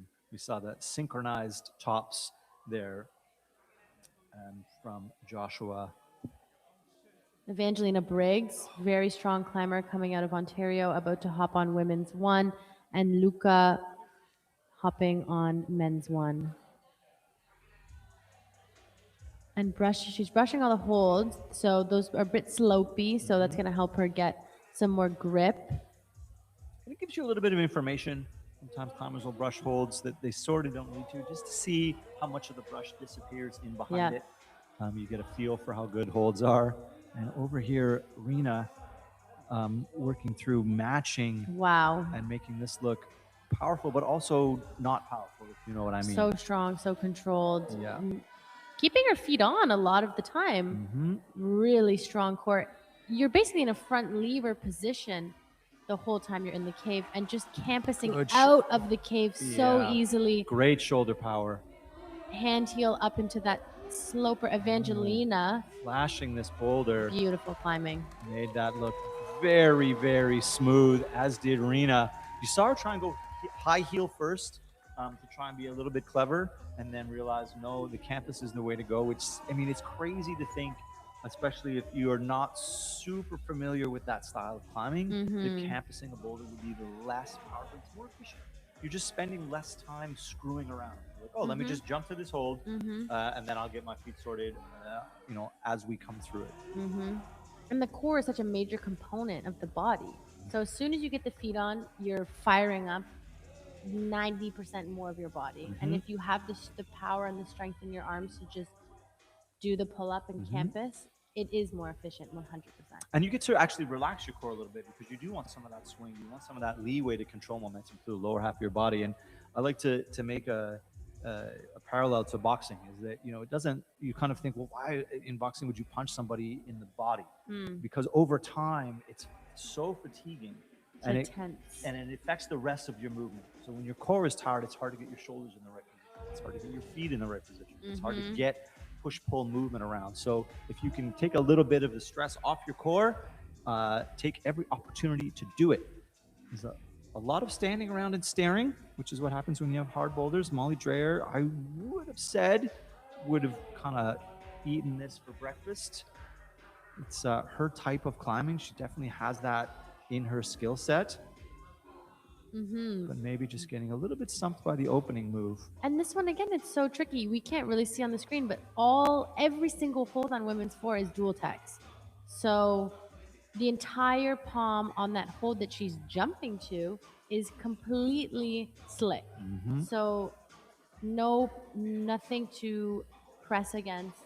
You just have to hold on to that one small section that has friction. And you're coming around a corner. So you are, that kind of, at half jump is swinging you, making the hold worse as you travel past it. Luca making his way into the first move of men's 1. And this one is almost 50-50. Can you do it or not? It really depends. Molly getting ready to hop back on women's 4. And Alora making her way across women's 3. The beginning of this one has been a real jam up. Yeah. No one's really escaped that opening position. As we see Eli getting to the zone and winding up for the sort of lâché foot stab. Super tricky move because we're looking at the hand and foot coordination at the same time. Very precise. Yeah, very. The precise is there. And that's better from Molly. So that's better commitment. That's more allowing herself to jump to that hold rather than just trying to get it just right. That little sort of, I have to get it just perfect. Sometimes you can just jump a little bit further and squeeze a little bit harder. And 20 seconds left again on the last boulder. She has nothing to lose. Take 100 attempts if you can in the next 20 seconds because that's it. Jacob getting sort of here but no further. Oh my goodness. Wow. 5 seconds left. 5. Are we going to see it happen? Yes, he is. Jacob Southern absolutely pulls the top of men's number 3 from, it looked like, I mean, that's the nature of that kind of climb, but with 2 seconds left to spare, just making the judges nervous. Yeah, look at that. And then here, where you normally want to be quite careful, he just didn't have the luxury of being careful. And maybe that ended up serving him well. He didn't have to mess around with his feet, but that is an excellent top. And, oh man, you know what I don't love, B? Blood technicals. No. So now you have a moment where we're just going to decide. You see Sophia just on the corner of your screen, like, so I'm going back. Yeah. So we're going to put a pause on the women on that boulder. Molly will get to come back out. Anna coming out on number 1, easily just popped up to the zone, getting into that momentum. Let's see if she can make her way across. Easy. Yeah. Another flash on women's 1. And just like you were saying earlier, Pete, the boulders have to be hard because the top of this field is really strong. And we're starting to see some of that difference here. These boulders that looked maybe impossible 20 minutes ago are getting flashed. Exactly. Class is coming wow, out. Sam.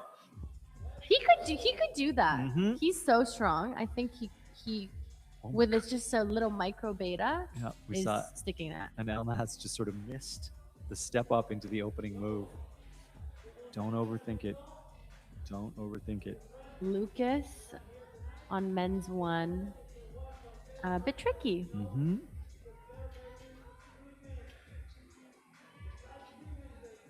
Elnaz. Is she going to decide? Wow. Oh. No. Okay, Sam. He established. Tack. Tack, tack. Oh, not quite. And if you haven't watched a lot of high-level climbing, it looks like Sam is giving up on that swing out, but the line between sticking holds like that with momentum and not sticking them is so fine that you immediately know that there's no way you're reeling that move in. So it looks like he's just kind of going, oh, look at me, not really trying. I promise you, Sam was putting in as close to 100% effort as he can. See him there also taking a Nice. swing out earlier. We saw that With the campus. earlier in the round. I think Leo maybe did that move by Oh. canvassing. Yeah, it just eliminates all that swing. So if you're doing the 1, 2, 3, Elnaz there now committing to the powerful side of that move and just deciding to get it done. Now, and going feet in, which is slightly different than what we've seen work. yeah, that's Not quite, but she got the zone. really stretched out to keep your feet on there. Lucas Gerhardt, top left, making his way around the corner.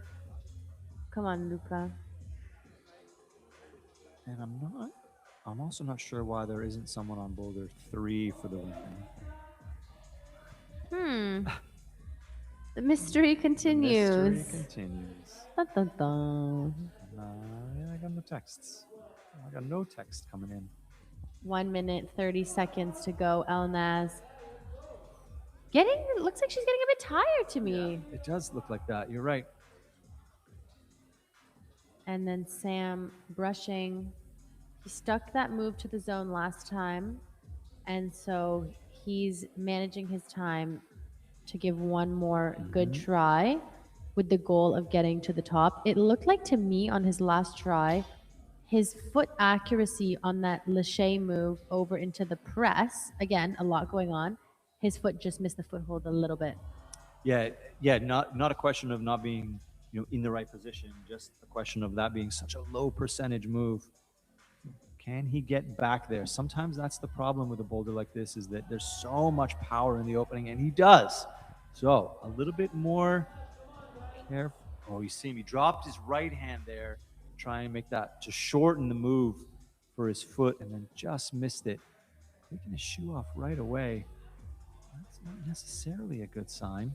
I think sometimes it hurts. You Yeah. kick the wall and your shoes are so tight, there's nowhere for your toes to go. It's just like, Ow. ow. Yeah, it's like whacking your shin on the coffee table. Elnaz, yeah, after having initial success on the start of that move, you see the smile and the shrug there is just walking away from the power. Dylan Shintani. 7 seconds, 6. Not quite enough for Lucas. So a little bit of success on men's boulder one in the sort of middle of the field, and then all of a sudden a drought. So interesting. Yes, it is. Yes, it is. It's all in the name of the game. Now we're about to see who is coming back out where on the men's or the women's third and fourth boulder. The mystery So continues. there's Sophia coming out for boulder 4. Oh, maybe they're just having her come out, and then they can continue with the regular round. Would be exciting. I think that's what's happening. That would be exciting. We're seeing women. Yep. There we go. All right, Sophia. We see you. We see you, Sophia. That helps all of us, actually. We don't have to do anything different with the way we're managing our running order, and with the full Come on, weight Sophia. of the crowd. That's a behind lot Sophia. of pressure, There's nowhere to hide. which is a huge mental aspect of competitions in general, and maybe can make or break an athlete within this space. If you like performing in front of people, this is the perfect opportunity for you, and it adds energy and adds momentum to your round. Right. But especially when it's going well. And on the other hand, if it's challenging for you to climb in front of a crowd, as soon as things aren't going very well, the confidence and that mental spiral is huge. The instinct to crawl under your chair is sometimes a little bit too high. You're like, Yeah. I've missed the start of this boulder 4 times, 5 times, 6 times in a row. You're like, you look at the clock, you think, there's got to be 30 seconds left. There's 3.5 minutes left. And you think, Yeah. what am I going to do for 3 minutes? Mhm. I know what I could do. I could just walk away. So you do have to fight that internal battle. Looks like she's having fun though. I just saw her turn to someone in the crowd and sort of give a little laugh, and here she goes again, winding up for this first move. And that left foot is something we haven't seen everyone try and do. It is adds a little bit of coordination to this type of boulder. Molly was not. She was just swinging out. Um, it's definitely valuable if you can't necessarily hold the swing to that first green hold, but also trying to get the foot up. It adds complexity and coordination, and sometimes you sort of miss the hand hold. It adds a layer. Sophia seems committed to it. And that foothold's dual text. So it looks like her foot's getting right on, and it is, but there's no friction. There is a little bit. This one's not quite. It's not super textured. It's shiny, but it doesn't have that gloss finish. Got it. Yeah. My bad. Yeah, I was close up to it, trying to decide whether or not it was a boulder I would have been excited to climb. Spoiler alert, it's not. Okay. Yeah. There was a time. Duly noted. There was a time where I looked at boulders through broadcasts and thought, oh man, I'd love to be out there climbing those boulders. And now there's a time where mostly it's good on them. I don't need to put myself out like that. Perfect time. Thanks, Bastian. Perfect time to remind everybody that I'm talking about my past and being afraid of climbing boulders. Yeah. All right, Sophia, minute and 45. And she's just going for it. She's on the first move. It's her last boulder and just giving it as many attempts as she can. She is making as you were talking earlier about micro beta, you can have like micro progression. So that time the foot really did land. So now it's dialing in. Do I need to jump a little bit further, stab a little bit sooner, drop my heel a fraction of a second earlier? There's so much information in all of those misses. And that's something to remember as a young climber, especially a young competition climber, is that if you can take away even the smallest of learnings, the subtlest change can sometimes be the difference between doing a move and not doing a move. Often. Yeah. Maybe even brushing the hold. Yeah. And maybe, yes, she's only trying one move, but there is a fatigue factor. And taking an extra beat, one more breath, giving yourself time to let the blood kind of come out of your fingertips. Which we can see her doing right now. 48, 47 seconds to go. Nice, Sophia. There we go. This is excellent. Now, Zone. now you need to calm down. And the crowd is really rallying behind her here. Yep. And this is really strong. Yep, We this is haven't great seen stuff. we've seen one other woman get this far on this boulder. This is really exciting for her. Come on, Sophia. Really tricky footwork down there. And then a questionable match. Fidgety match. The clock is no longer her friend. 16 seconds, 15 seconds. You see it blocked in two places. There's a little green blocker at the very, very top of that hold, requiring that part of the move. So it always hurts to get through the zone and only halfway to the finish. It's a hard top to earn. Excellent climbing, excellent adaptation from Sophia Bada. You see here that reeling in that second swing and just getting that left foot purchase. And That was great. Oh, that was really good climbing. Really good stuff. And maybe we're back on our regular scheduled programming. I believe we are. We're just going to look for Babette and Oscar at the start of this, Nice. and there they are. Two Canadian climbers based here in Quebec out of BLOC, and both on Team Canada. Yeah, just come back from the last two World Cups in Switzerland, and oh my goodness, I'd have to look at the calendar to see for sure. Someone in the chat will obviously correct me on what the last two World Cups were. And the other one. And whatever the other one was. Oscar, pretty tall, just sort of reached across. Nice. And some would say pretty strong. Yes. And Babette flashing up to the zone. Boom, flashing the boulder. And I think I thought she was going to do that. Yep. Yeah, I agree. That's definitely right within her wheelhouse. Oscar getting into this position that we have seen now time and time again. And yeah, let's see if he finds it tricky or if he can kind of just unlock it. Oh! Just missed it. That tells you how bad that finish hold is. It's not That's going to very be good. maybe a half a pad crimp. It almost looked like he was thinking about a right toe and then just thought he would hang on and didn't. Evangelina Briggs, I mean, missed that move and jumped back on in less than Immediately. 2 seconds. So with the figure Oh, 4. with the figure Nice. 4. I don't think I've seen that in I couldn't tell you how long. I'll take it, Evangelina. I'll take it. Why I not? wonder if she got the zone. Yeah, I think so. I think so. It's enough of a movement through.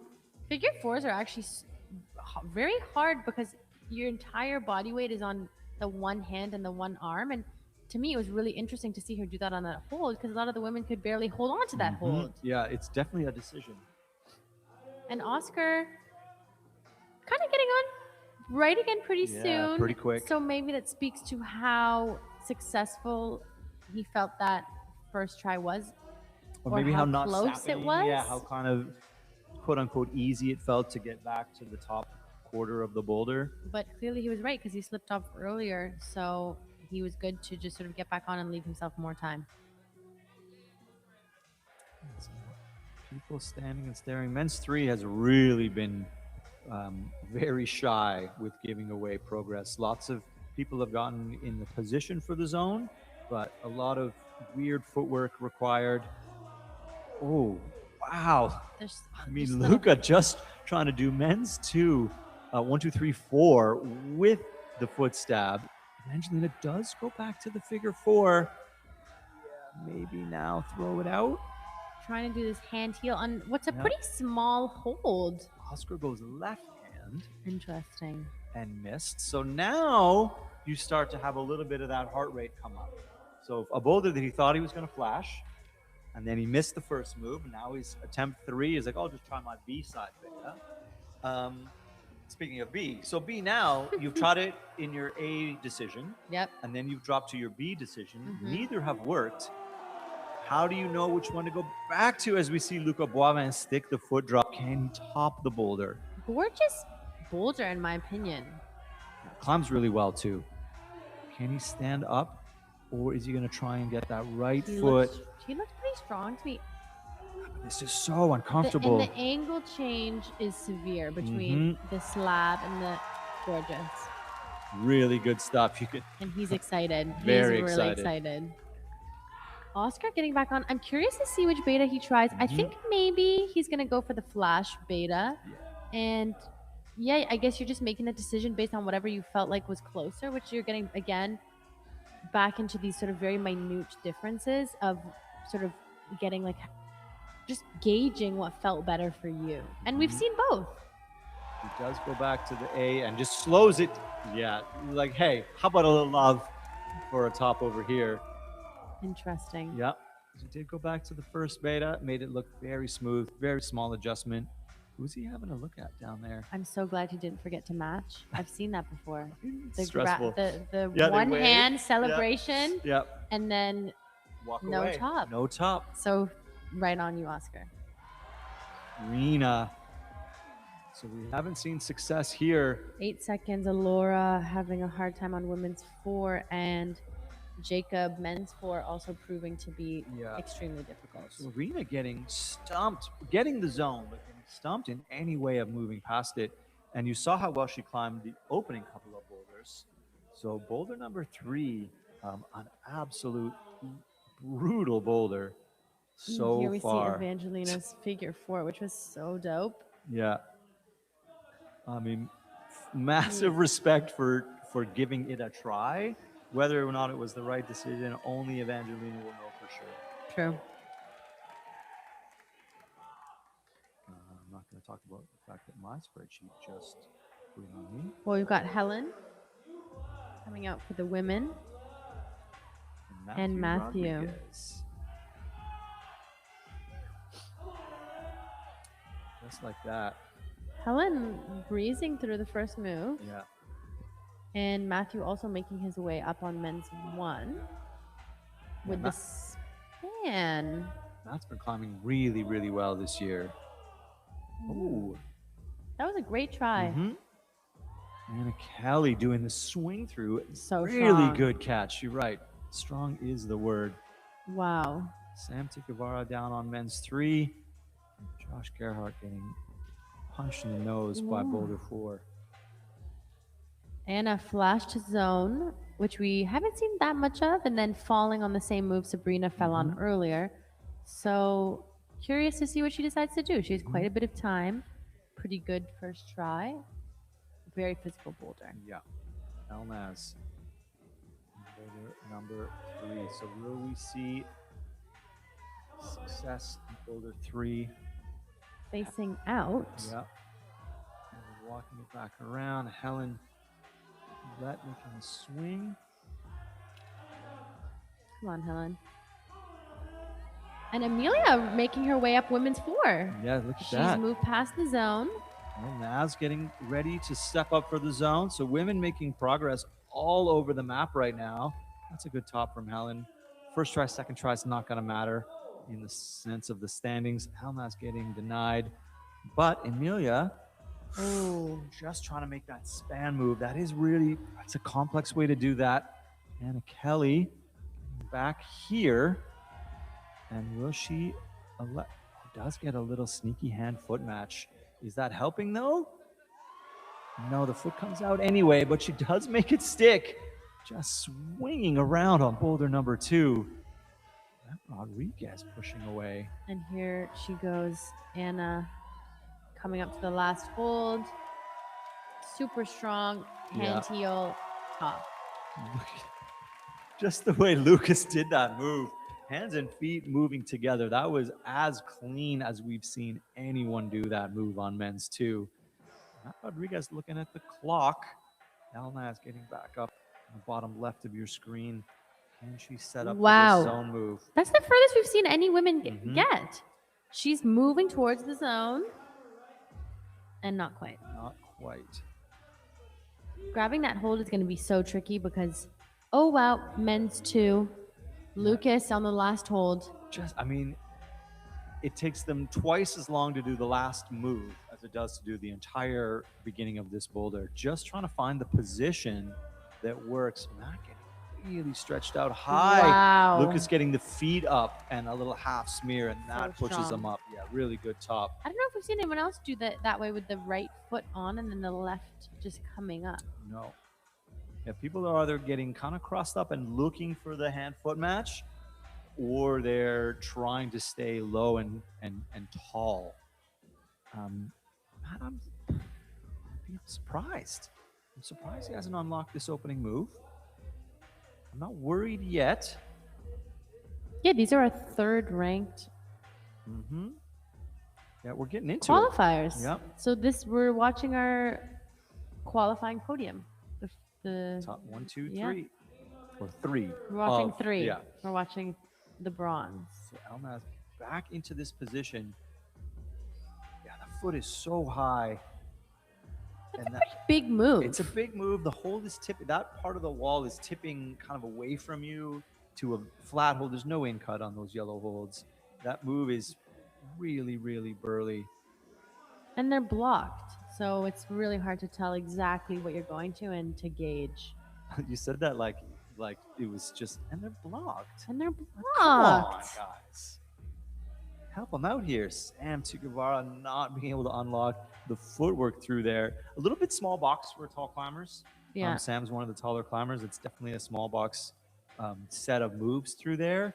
And Matt Rodriguez is going to get the zone on this, which is, I mean, it's not panic time, but he needs to be 7 seconds. Yeah. What did Maybe- he think was 3, 2, 1? Ding, ding, ding. I wonder if there's something we're not. Maybe our clock is just mistimed because he doesn't look concerned, and there's still some. I think we had a problem with the clock. Yeah, so I could hear in the corner the DJ say it's over. So maybe the clock either stuttered or didn't start on time, because we also saw Josh Gerhardt not looking concerned and Elnaz getting back on the wall. So a little bit of confusion there. That's okay. The mystery continues. Lovely. Not our problem, of course. Although I just got a note from Basim. It was their timer, not ours. So we we're were on correct. time. Yeah, we got this. You can trust us. Seal of approval. A little quick rush out from the brushers. Pretty good seat if you're a brusher. One of the best seats in the house. You do have some work to do. It's all right.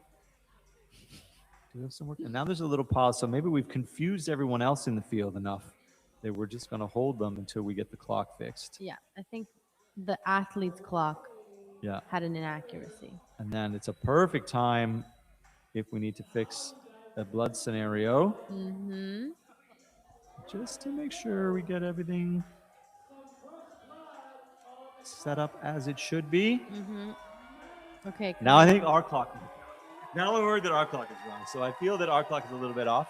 But what we have now is Madison Richardson, who has been absolutely at the top of the Canadian climbing scene for quite a few years now, and is staring down boulder number 1, and Yoshiyuki Ogata, who has won this comp before. He is your reigning champion. So we have a potential to repeat on the men's side, and we will get a new champion on the women's side. None of the previous champions have returned in 2026, but we do have Yoshiyuki here, and he is a dynamically exciting climber. Madison Richardson, no problem. So good. It's been so awesome seeing her continue to progress and just get better and better and better. Like Babette, just Clean. cruising. Yeah, clean through the opening of this boulder. And she also flashed the first boulder. Mm-hmm. And she's looking really strong. No hesitation, which is a hallmark of her climbing anyway. Yeah. But it just shows confidence in reading the boulder. Yeah. She didn't even spend that much time looking at it from the ground. So, a reminder, these are on-site boulders. They have not seen them before. Part of this 5 minutes is reading and figuring out the boulder. Rena Gao sticking the opening move to boulder number 4, sort of swinging around, and Eli Finn securing the zone. So things are happening. Oscar Beaudraw into the zone. Come on, Oscar. And the slab, of course, a disaster. Ooh.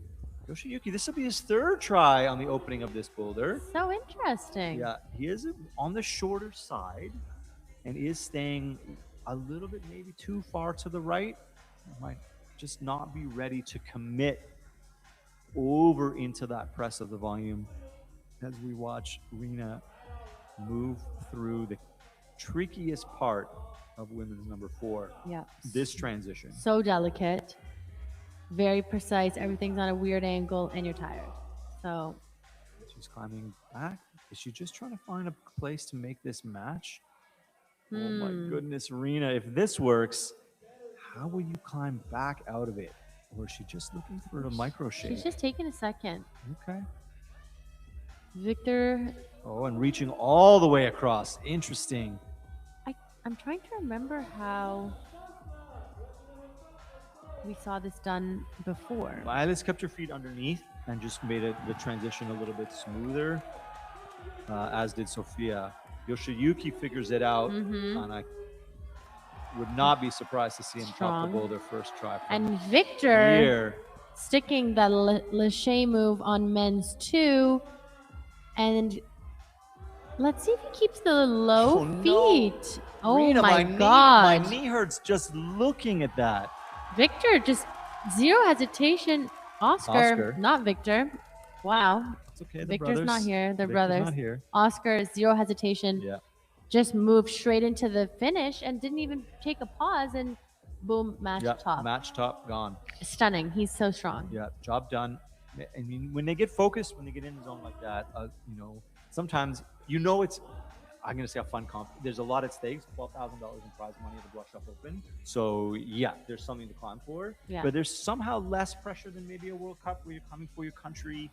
So you're like, oh, I can embrace a little bit of the joy of the BLOC Shop Open or comps, festival-style comps like that. But at the same time, the field is deep. It's deeper than a national field, and there's work to do. So there's absolutely some climbers who will be in business mode from the get-go. I also think this is such a fun competition for locals, because if you've never been to a World Cup, you get to sort of see how that might feel and climb on boulders with them and sort of be amazed by like that. Exactly. Like the court. That is not the easiest way to do that, but it is the Yoshiyuki way. Totally. And yeah, just seeing their scores and your scores at the end of the day, it's a very special opportunity. Yoshiyuki goes left hand and misses. Looks at the clock, hands on hips. Rena, after getting kind of through the middle, can't solve the opening move. So that's fatigue setting in. Yoshiyuki's going to walk away 10 seconds. It's from not. boulder number one. It's not that much time. It's also not a concern, especially if you can unlock the slab. Yeah. Yeah. Yep. Yeah. Maybe. I mean, maybe. You got to be, you're never happy to not do a boulder. You're never not worried if you didn't do a boulder. That's for sure. And look, you see the smoothness of Babette. So easy. Whoa. Only one language around here. And here we have Mao Nakamura out of Japan, who's been absolutely killing it in the World Cups. That's been so fun to watch. She's amazing. She's so friendly. And I saw her earlier today. And she told me it's her first time in Canada, and she likes it. That's perfect. And then you get to climb under the lights and it's going to feel like I'm overstating the importance of the BLOC Shop Open, but when the BLOC Shop Open was conceived the first time, so in 2017, good stuff from Matt Rodriguez. We're going to see a lot of sports action right now. Yeah. Hugo Darval on the right, top qualifier. Just a bit of a miss from wow. Mao. And Hugo from Quebec, local legend. Yeah. And climbing into first place out of qualifiers in this field is something you can pat yourself on the back for. 100%. Helen Gillette. Well, I always want to say Gillet. But she's American, so it's not. But she can be French this weekend. Oh, wow. Men's too. Yeah. Super clean from Matthew. Did he flash? He did. But, I mean, you can even that shake of the head is the frustration from Boulder 1. So he's carrying over. I didn't do Boulder 1, though. And Sam looking really great on men's 4. We've only seen Mika get that far, and so just a little bit of a reset for everybody at the top of the field. No mistake this time from Mao. Gamba. Nice and clean. Good stuff. Oh my goodness. What? Anna Kelly. Sort of caught me off guard. I was watching the top right of my screen. Look at that. So strong. The quadruple split really got us there. Yeah, and that heel hook it's small. It's small, but can she reel this in? Elnaz making moves. Not quite. Okay, Elnaz, come on. This really delicate move. And if you just watch, the foothold is around the corner. So you're trying to bend your ankle. It's super awkward. This is step through. Wow. So strong. Getting into this press and got the match. Good stuff. So that will be a very useful top. Yeah. In the results. Yeah, the women, the tops are few and far between for the women. Mm-hmm. Yeah, very expensive and very valuable. As we see Lucas Gerhardt doing what everyone so far except Mika Mauhem and one other. Who else topped this boulder last second? That was maybe Eli, maybe Jacob. Yeah, there's a lot of climbers out here. Oh, that's so tricky. Coming out of a small box and then having to press all your way into one foot and then stand completely vertically up is quite tricky. Very, in fact. And it's so easy to lose your balance. On the way, at any point. While getting set up, on the way. Hugo Darval on maybe his third attempt here, so not able to unlock the transition. Just showing you that a boulder that maybe seems simple. We've seen now 20 people climb it, and the variance in success, like there's that transition. We've seen some people do as though it was nothing. We saw Mika drop into like a pistol squat and then flash it. So it's all over the map in terms of what movement patterns work for you, don't work for you. Anna Kelly taking it down to a minute. It needs all the power she can get back. Sam Tikuvara as well. Everyone else has either topped or walked away. Hugo Darval. Ali, number one on the bib. The minute the registration opened, he was there. Sam Tikuvara bottom right, and Kelly bottom left. Ali Hugo. Hugo, mean, Looking for sometimes- something on the volume yeah. there, maybe even trying with the bolt hole where we saw some of the men crimping the edge of the volume, and he just is struggling to get through. Mhm. What an interesting boulder. So much separation. Yeah, Anna Kelly back up into the business. So she did try the heel hook the first time, which put her in a very awkward position. This is maybe just a time to be bouncy. But Just there's be no, powerful. There's no feet. No. Wow. She goes for a campus of that nature. That's crazy. And then Ugo 1 managed second. to get wild. So the fact that he got back up there in the time he had is remarkable. And this is something in the competitions I've seen so many. We get another look at the top from El Naz. Super good balance here. Mhm. Very, very clean. There's almost, you see so many people get up into the last move in that 25-second attempt, almost as if there's sort of no burden. So the only thing they're thinking about is going fast, and they no longer overthink the boulder. And all of a sudden, you see this success that should have been attempt number one. And coaches absolutely hate it. You know, everyone's heard the expression "last try, best try." Coaches hate that. It should be first try, best try. You should be putting 100% of your effort in on the first attempt. That's really hard to do.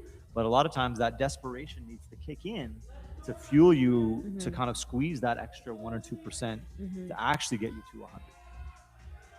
Yoshiyuki getting right into it and just cruising through that section to the zone. Basically just campused it. Yeah, you see him drop the right hand to put him Oh. closer into position. Not quite. Angelina Briggs swinging off the opening move. And Madison Richardson just flexing that left shoulder. So strong with her funky chalk bag. Yeah, and already, I love that. On the swing out, she was looking at the heel placement for the swing back in. Look at that. So that's the poise of top end climbing. Is that a chicken? Second flash. Or a turkey? I need to know. I don't need to know, but I need to know. Women's 2 flash yet again for Madison Richardson. And Evangelina. Sticking that first move, which Yeah. has proven to be tricky and just secured her zone. Let's see if she can make her way over through this very delicate climbing Yeah, to I the remember finish. at Canadian Nationals, the slab was quite difficult, and I was sure she was going to do it. And I talked to her after, and she was like, I was not sure. That's so funny. She climbs very well on slab, but I think she thinks it's her kryptonite sometimes. As somebody who is, such a springy, talented climber, Yeah. Yoshiyuki's going to actually need to reel it in here, because we've seen how hard the slab is, and no one's top. Mika took 3 tops. Yeah. So And there's anyone been vying for there's the a lot of 2 tops right now, and leaving the 2 undone boulders as your 2 tops, we need to see a little bit of a sense of urgency from Yoshiyuki Ogata on boulder Evangelina number 2. making her way across. She's such an agile climber. That's totally a word I would use to describe her climbing. She's extremely agile and super versatile. She's Yep. really kind of good at everything. Mm-hmm. Ooh, and that Damn. just the decision to go all the way left foot out to that slab, kind of that foot placement that feels slabby. I don't think we've seen that work. No, it feels secure because it's sort of that splits balance, and But it then you're doesn't have that awkward left foot, but you're so far out. And then you're stuck. Yeah. And we don't like being stuck. You can't always predict when you're going to get stuck Yeah. until you get stuck. 100%. And then you can't always back it up. And here's Babette coming into this really physical move up to the zone. And we've only seen one person get there. So Oh, she keeps the foot on. she's so strong. That's crazy mobility-based Alibab. strength. Ali Babette. Not quite, but that zone is super important And and will serve her well. Oscar dropping down into that, making it look like a jug. Mm-hmm. And let's see if he can figure out this tricky stand-up. So the feet, that red foot's really not that good, and this blue volume is much more shallow than it looked from the screen. So let's see what he does. Yoshiyuki makes it stick this time, and now no room for error. Needs to be careful, just hopping around. And Oscar drops it too. 1 minute and 7 seconds to go. Angelina back to the splits, but this Making it work. time makes it work. Wow, I wouldn't have thought she would go back to it, and she has absolutely reeled it in. No, don't do that. way. Just press. Please, Evangelina. There we go. Thank you. Good stuff. 45 seconds to Yoshiyuki. go. All right. Luca making his way in this really physical bottom section of men's four. You're in good company, Luca. 16 people before you have been rocked by that boulder. Yeah. I would love to see a top on that. Look at Yoshiyuki using the outside Nice. of the second last hold. That's a crazy good top Yeah. in the last 45 seconds and very, very necessary. Getting a huge reaction from the crowd. Oscar, this is as good as we've Oh, seen different. anybody do. Yeah, very different approach. Needs to release that right hand. Doesn't want to.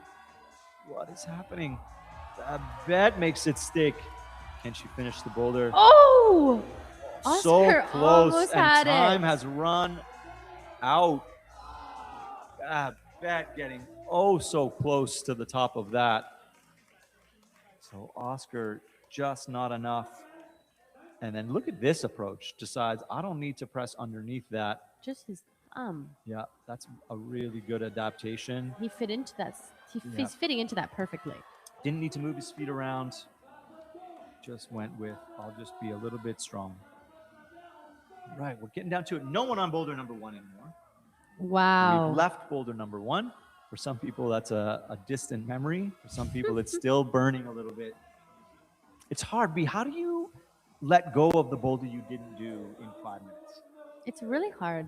I think that's such a huge part of competing is the mental aspect. Obviously, these athletes are physically remarkable, but so much of what makes a good competitor is their mind. Mm-hmm. Because, you can mourn the boulder for like 30, maybe a minute. But if you're not looking ahead, then you're not doing yourself any favors. Yeah, and if you let it jam you up or it gets stuck in your mind, it might affect the rest of your round. And now, just up powerfully up into the shoulders. No sag when in that campus move. so Really strong climbing. So technically good, Yeah. easy. And you know what? It's going to sound funny, but the She looks cavalierness so happy. of dropping off the boulder from the top of the hill. You're so casual about it. Hugo Dorval making this move stick as we see Matt Rodriguez sort of on his third version of trying to make this move, this setup move work.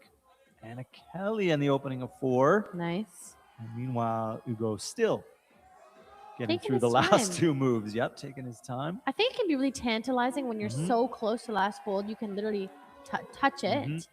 And it's all about figuring out your position. Like, you don't even have to move. It's just like these micro changes. Yeah. Maybe he's going to get the foot up.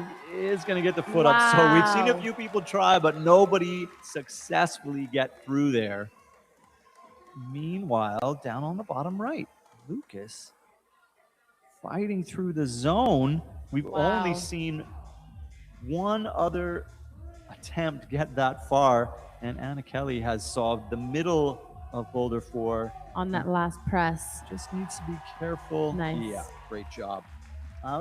Just while we have a breathable minute here with Helen and Matt looking at their boulders, a comp like this does not happen without A, a lot of volunteer effort, B, a lot of love and commitment from the Block Shop team, but also sponsorship. So a big shout out to our gold level sponsors, Bodega Holds, so local holds company, an import company. Distribution. Distribution, I guess. Import and distribution. Yeah. Owned by Caleb, who's been a Montreal fixture on the setting scene for a long time. Cheetah holds, you see just on the right-hand side, flat hold. Matt Wow. Rodriguez and Helen coordinating their efforts. Wow. Wow, indeed. So only 2 tops before that. Matt Rodriguez makes that happen. And Helen Gillette, we haven't seen a top on that boulder. She made that look like a walk in the park. And Yeah. Matthew was so springy. He literally jumped to the finish and stuck it. Amazing. And that now gives us a full minute to talk about the rest of our sponsors. So thank you, Helen and Matt, for doing that. La Sportiva, of course. Oh, let's give it the replay. Springy Matt. Look at that. Yeah, the foot swap along the way. And Helen just levitating her way up. That the campus reset just shows you how much extra spring you have in those fast twitch muscles. That's crazy talk. La Sportiva, of course, Grizzly Grip, Beta Breakers, who's putting on the live stream for you. There we see the full top from Helen. So strong. Our silver level sponsor, Brasserie Camp de Base, who's brought us beers into the mix, which a lot of people have been enjoying. Why not? If you come down to the gym, you get to take advantage of that. Our bronze level sponsors, the U's Clos, for l'after party. That's going to be a good time on Sunday night for sure. The FQME, of course. So they're the official competition body of Quebec. And then Flashed has been a partner here since the opening of their gyms, providing some of the best flooring in the game around the world. Lucas, the fatigue there, just so hard to manage. And then our good friends at Gramici Organic Climbing, YY Vertical, Lattice Training, and as always, the North Face. Shout out to all. It's a good catchphrase here en français. Du half dome au métro Vendôme. TNF, c'est partout. That's great. Why not? So yeah, huge thank you to sponsors that allow us to put on comps of this magnitude. As I was saying a little while ago, back in 2017, Block Shop Open Week was a marquee competition in terms of prize money internationally and in Canada as well. So the highest paying Canadian comp since weirdly like the 90s when we had tons of money and nothing to do with it. And then we went, a 25-year drought. But yeah, it was one of the easily marquee Canadian events, the first of its kind. And it pushed the level. And it 100%. pushed Canadian climbing to want to bring international talent. Yep. And as you were saying earlier, if you kind of live in Canada or Montreal and you get a chance to go climb on the boulders of this difficulty, it gives you an appreciation of what our World Cup training athletes are going through and how hard it is to get to that level. So this style of comp does put the community and the international community on the same boulders in the qualifiers and then in the semifinal. And it really is, it's super important. And I think we have a lot to thank the Block Shop Open for over its first 3 years. And I'm not alone in saying how happy I am to see it back and how psyched I am to be here. Oscar Baudrin, absolutely Ali, crushing the opening so of this boulder. What is strong. happening? Ali, come on. Wow. The crowd is going crazy. Oh my goodness. So Mika fell here. And Oscar flashed it? Boulder number 4. Match. Come Wow. Come on, Oscar Holy Baudrin. And he's going to stay up there for a minute. And he doesn't know he's the only one who's done that boulder. That's amazing. That is absolutely amazing. Ali Babette. Holy. Take a breath and take a bow, Oscar Baudrin. Yeah. Come back and watch the stream Ali Bab. and realize clean movement, not bad with the step through. That really is the best way to do that. It feels like a long way to go to get to this position. She's so good. But so secure. She almost topped all the boulders. Yep. She got 3 tops. Yeah, and very nearly topped women's 3. My goodness. So Yoshiyuki Ogata on the slab, which Matt Rodriguez made look unfairly easy. He literally jumped up the boulder. Nice. Oh, just missed it. I think if you can get that right foot a shade higher, I'm pointing at the monitor. Yeah. Which is only beneficial to me. I see you. None of you. Apologize to the people at home. I am pointing at the boulder. Here we see Look Oscar just cruising up. That's a wow. He made it look so easy. Yeah. So he has punched his ticket into the final with style. And yeah, one more thing to be said about this competition. Aside from this open pro level, they're running the citizen competition. They had a round today, and I believe they have 2 rounds or another round going tomorrow. So, Block Shop is really putting on such a huge competition with so many boulders, so many different levels. It just gives you a chance to come out and be part of it. Nice, look at that. Such a good adjustment to the higher footwork. Come back. Right on. Yeah, and Yoshiki is one of the shorter climbers. Yeah. I think he's around my height. I'm, only 5'8", so that's it's hard to be strong in extension, even when you're on, where you're not out wide but you're tall. Madison Richardson. Yeah, so good strong. Stuff. No sag in the left side, much the same as we saw with Helen. Pulling on those holds. That high heel is difficult to wait. It's so high, and you have no right foot to help you place that. A lot of hip mobility happening there, hamstring strength, the technique to really get that heel solid. And then, yeah, your foot is almost over your head. So being able to pull into that So difficult. is very challenging. And that angle is so much steeper than we think. On this boulder, we see Babette finishing, and also on women's 3. So I'm definitely going to get one more try out of Madison. I think she knows she can recover in that last 5 minutes, and she Getting knows the crowd shape to of the go wall with that's her. coming after. It's always a bit of a smaller crowd for the semifinals, but you can hear them in the background. They're definitely voicing their support. 29 seconds. Just being able to So do that move 3 dynamic. times in a row. Yeah, Still no sag in the shoulders. Come so on, all Madison. the power's there. Yes. Makes the adjustment to the required amount of squeeze. So Maddie strong. Richardson getting boulder 3 done right down at the wire. Amazing. That was amazing. Stuff. It really was. And you just 2 seconds to go. made the adjustment into the heel hook, into that extra ½ inch of pull that you mentioned, and then making no mistake. So solid. Step through on the match, and there's a little bit of relief in that eye roll. Yeah, I think she was recently in a final at the World Cup. So yeah, she's got the pedigree. 100%. So now I was going to say we have a weird gap, but we don't. So Mal, Hugo, Helen, and Matthew Rodriguez on boulders number 4. And this is when we are expecting to see maybe still some attempts, of course, but I would like to see another slab top here. That would make me happy. I'm excited to see Mao on this boulder. Yeah. A flash, perhaps? Maybe. Matthew getting right into it. And Helen as well. Oh, Tao. Okay. And Hugo hopping on 3. So everybody just taking one quick, just a double check. Just a little, check your nerves moment on the last and second last boulders. Now stepping through. And we've retired the second boulder.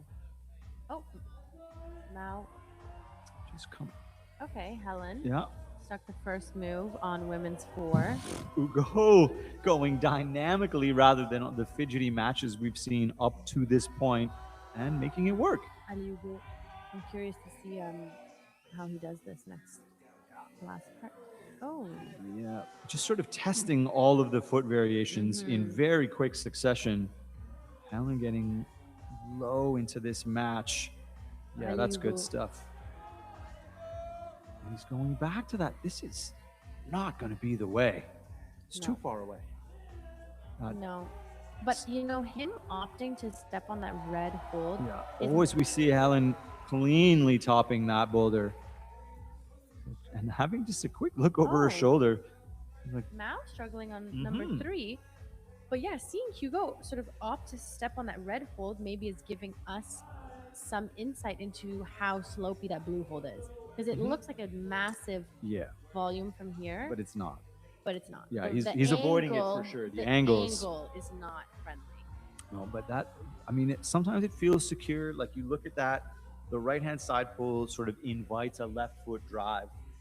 It's a common position, but in this case, I think it's just going to put him too far away. I'd be surprised if he goes back to it, but I've been surprised before. Mao having a hard time on the second move of women's 3. So that also a bit of a surprise. And I feel like now would be a good time to remind you that you need to come back tomorrow for the finals. So if you're watching us tonight, then absolutely remember that we have a finals going tomorrow. And that's going to start at 6:45. That's going to be lit. Eastern time. It absolutely is. Come on, Mao. Can she sort of walk through this? Is she underthinking it or overthinking it? I don't know. She's facing in now. and I don't just know what's missing. happening. It's just or she's not. I'm not sure. Kind of missing it, kind of not engaging into it. Yeah, It looks to me like she's sort of on the hold and isn't really bearing down into it. sort of underselling, if you will, like not really thinking it's going to take that much work. The hold is decent, so maybe it's just, oh, I'll just grab it and go. But She it is is also definitely a slightly shorter climber. Like she had to release her left hand Yeah. to do that. I don't think Madison had to. I don't think Helen had to. However, Yeah. Babette is definitely not taller than Mao. yeah. Oh, and then Oh. shorts that move. She drifts off to the left as Maybe we she's saw. feeling a bit tired. Yeah, maybe. 45 seconds to go. So what are we going to see? We're going to see Matt for sure take one more. Hugo is brushing it, and there's no one behind him. So he's not brushing it for the next person. He's definitely going to give it one more. It is a lot of slabs climb very slowly. This one climbs relatively quickly, so he does have enough time. And Mao is going to pull back on. And She wants the zone at least. Yeah, 23 for seconds sure. to go. That's totally feasible. And Matt just, I mean, for sure he's Oh. gassed. And is that This- Hugo going to walk away? Yep. Mao, one more time. See wants if she the can make zone. her way to the zone. Yeah, she definitely wants 10 the zone. seconds. Not enough time. 5 seconds. Yep. Damn. That's And that is brutal. time. She's going to do it anyway. Just for Oh, herself. you see, Stuck her tongue stuck her out. tongue out. Just the edge of frustration showing there, but also very good natured in her frustration of like, yeah, I could do it. And sometimes, B, I'm sure you've done that. I'm sure you've pulled one extra move after the clock has run out just to tell yourself you could. Probably. And once you get into that Probably. flow, you want to do it. I think Madison. I'm excited to see her on this boulder. She has been extremely sharp. Yeah, she's been locked in. Yeah, she topped all Absolutely three. locked in. Yeah. That's if she can. Yeah, she's looking really good. Yes. Yeah. She'll be top of the pile if she tops this boulder and any number of attempts. Boom. First try. First That try. First move was quite tricky for the rest of the field. And if, Oh. just maybe a little too casual. But if you're wondering about the difference between like World Cup caliber and not World Cup level climbing, it's the casualness with which the climbers at the last third of the field have done some of these moves. As Yoshiyuki pulls through, oh, Wow. not quite, just shorted. I think if he gets a half a hand higher up, and Madison really no hesitation through the middle section, which gave some people absolute fits. Just flashed it. Just flashed it. Ain't Boom. no Done. thing. Topped all four. Excellent performance. Yeah, really good day of work. And they did climb this morning. That's crazy. So they qualified this morning. They got a couple of hours off. And flashing boulders, conserves energy, less likely to get tweaks. You have way more skin going into tomorrow than if you have to take 10 more drops across all of the boulders. And yeah, absolutely. If you're enjoying this, subscribe to the channel. It's no extra effort for you to subscribe, and the number of subscribers definitely helps the channel continue to provide what they've been providing to us. You know, it's part of the core ecosystem of non-World Cup competitions in which the live streams are held together by people that really, really just want to see them get put together. Yeah. So support Beta Breakers, and they are covering so many competitions, mostly East Coast, but they've come out and done West Coast comps before. They've been part of Canadian National now for a couple of years. So Cool. yeah, really, really good stuff. Really, really important. Yoshiyuki Ogata with lots of time, and look how smooth that. I mean, Floating. it's insane how easy he made that move look. And Oscar did this, so it's possible. Yeah. But that move's big, very big for him. Mm-hmm. Does have great contact strength. I think he's just got to get either a little bit higher on the zone, or a little bit, just a little bit more springy. Yeah. It's also just it is a bigger move for him. Yeah. Oscar's taller, and he's the only person we've seen do it. So it's just going to play out differently for him. Yeah, absolutely. Madison very casually matching the top of her almost perfect round. And a little spotlight here on Yoshiyuki, the only climber left in this round. I also think it's funny that you noticed that Madison's bib number was handwritten, which tells me that she either lost or forgot her bib number somewhere. So even World Cup level focus can result in, hey, can I get another bib, please? I don't know where mine is. C'est la vie. I saw this hilarious comment in the chat saying, bring back old World Cup streaming where they'd zoom in on someone resting and someone would flash a boulder in the corner. Off camera. Off camera. Yeah. Just the foot. Yeah. And then they top it. The crowd in the background. Yeah. It is, and I know it's a sore spot for a lot of people. I assure you that trying to keep track of tops is insanely difficult on the production side of things. And hopefully we've managed to bring you, I think we've seen every top. This is looking really good. Yeah. In my opinion. Yeah. I think your opinion is valid. So 40 seconds now. Yoshiyuki Ogata is going to be his last attempt. He's done the opening of this boulder, has looked so, he's not even using the thumb catch, which is kind of crazy. 30 seconds. Onto This the is the crux move for him. Yeah. Shade higher. Oh. And he's half a hand away from making that thing stick. So he's going to walk away happy. I think he's done enough. The top of the slab and the top of boulder number one. I think two tops definitely gets you in. Definitely keep an eye. This is how close he is to doing this boulder. Just watch the right hand. It needs to be a half a hand deeper, a half a hand higher. And overall, you see him. Yeah. There's a pause where you know that he knows that he really wants to do that boulder. But just not quite enough. And just like that, boom. That's 2.5 hours just rocketed by. I hope you had fun hanging out with us. I know there was a little bit of a hiccup with the audio in the middle, but that's just part of the deal.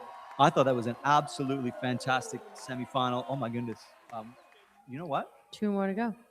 I got so caught up in the drama of Yoshiyuki doing that boulder that I almost signed us off ahead of the last two climbers of the night. Mao and Hugo. Although 2.5 hours has rocketed by. It did rocket by. And I do hope that you've had fun hanging out with us, but there is still 4 minutes and change to go. Mama, just like cruising. No problem at the beginning of that boulder. And if she love to see it. Get this top, that's excellent. Yeah. But we've only seen one woman in the field all 4. That's Madison, and 3 is fantastic.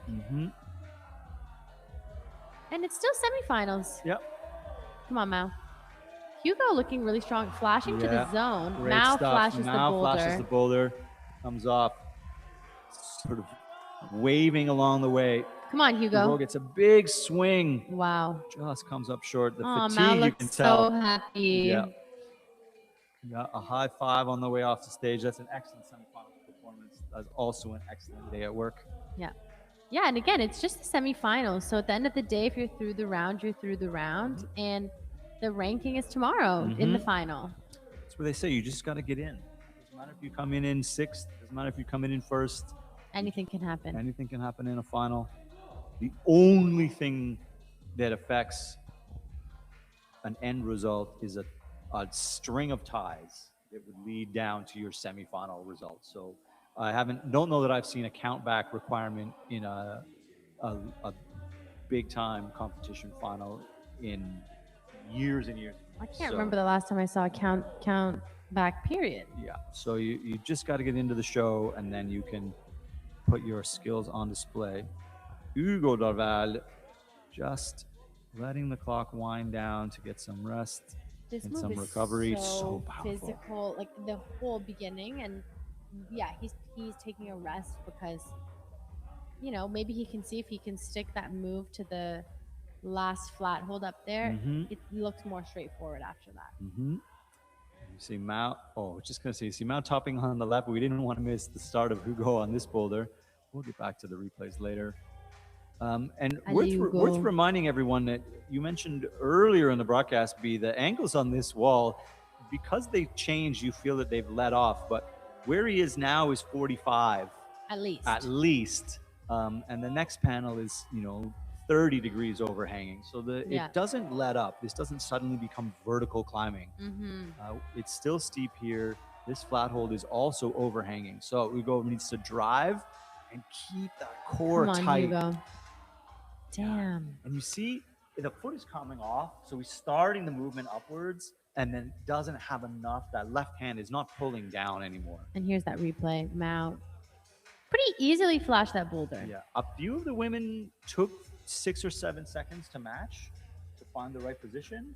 And she was in it already. Yeah, she which had is a no hallmark problem. of that kind of level of climbing is, I'm climbing into the move already teed up to move through it. And just enables you to not have to move your feet around in awkward positions. So that's maybe a subtle difference that you wouldn't see right away, but the top end climbers have a lot less adjustments in their movement patterns. Totally. And just the confidence too. Maybe for her, the difference between those positions is so small that it doesn't even, it's not worth an adjustment. Yeah, and it's like, oh, my feet are on there fine. Whereas other people are thinking, oh my goodness, I'm slipping.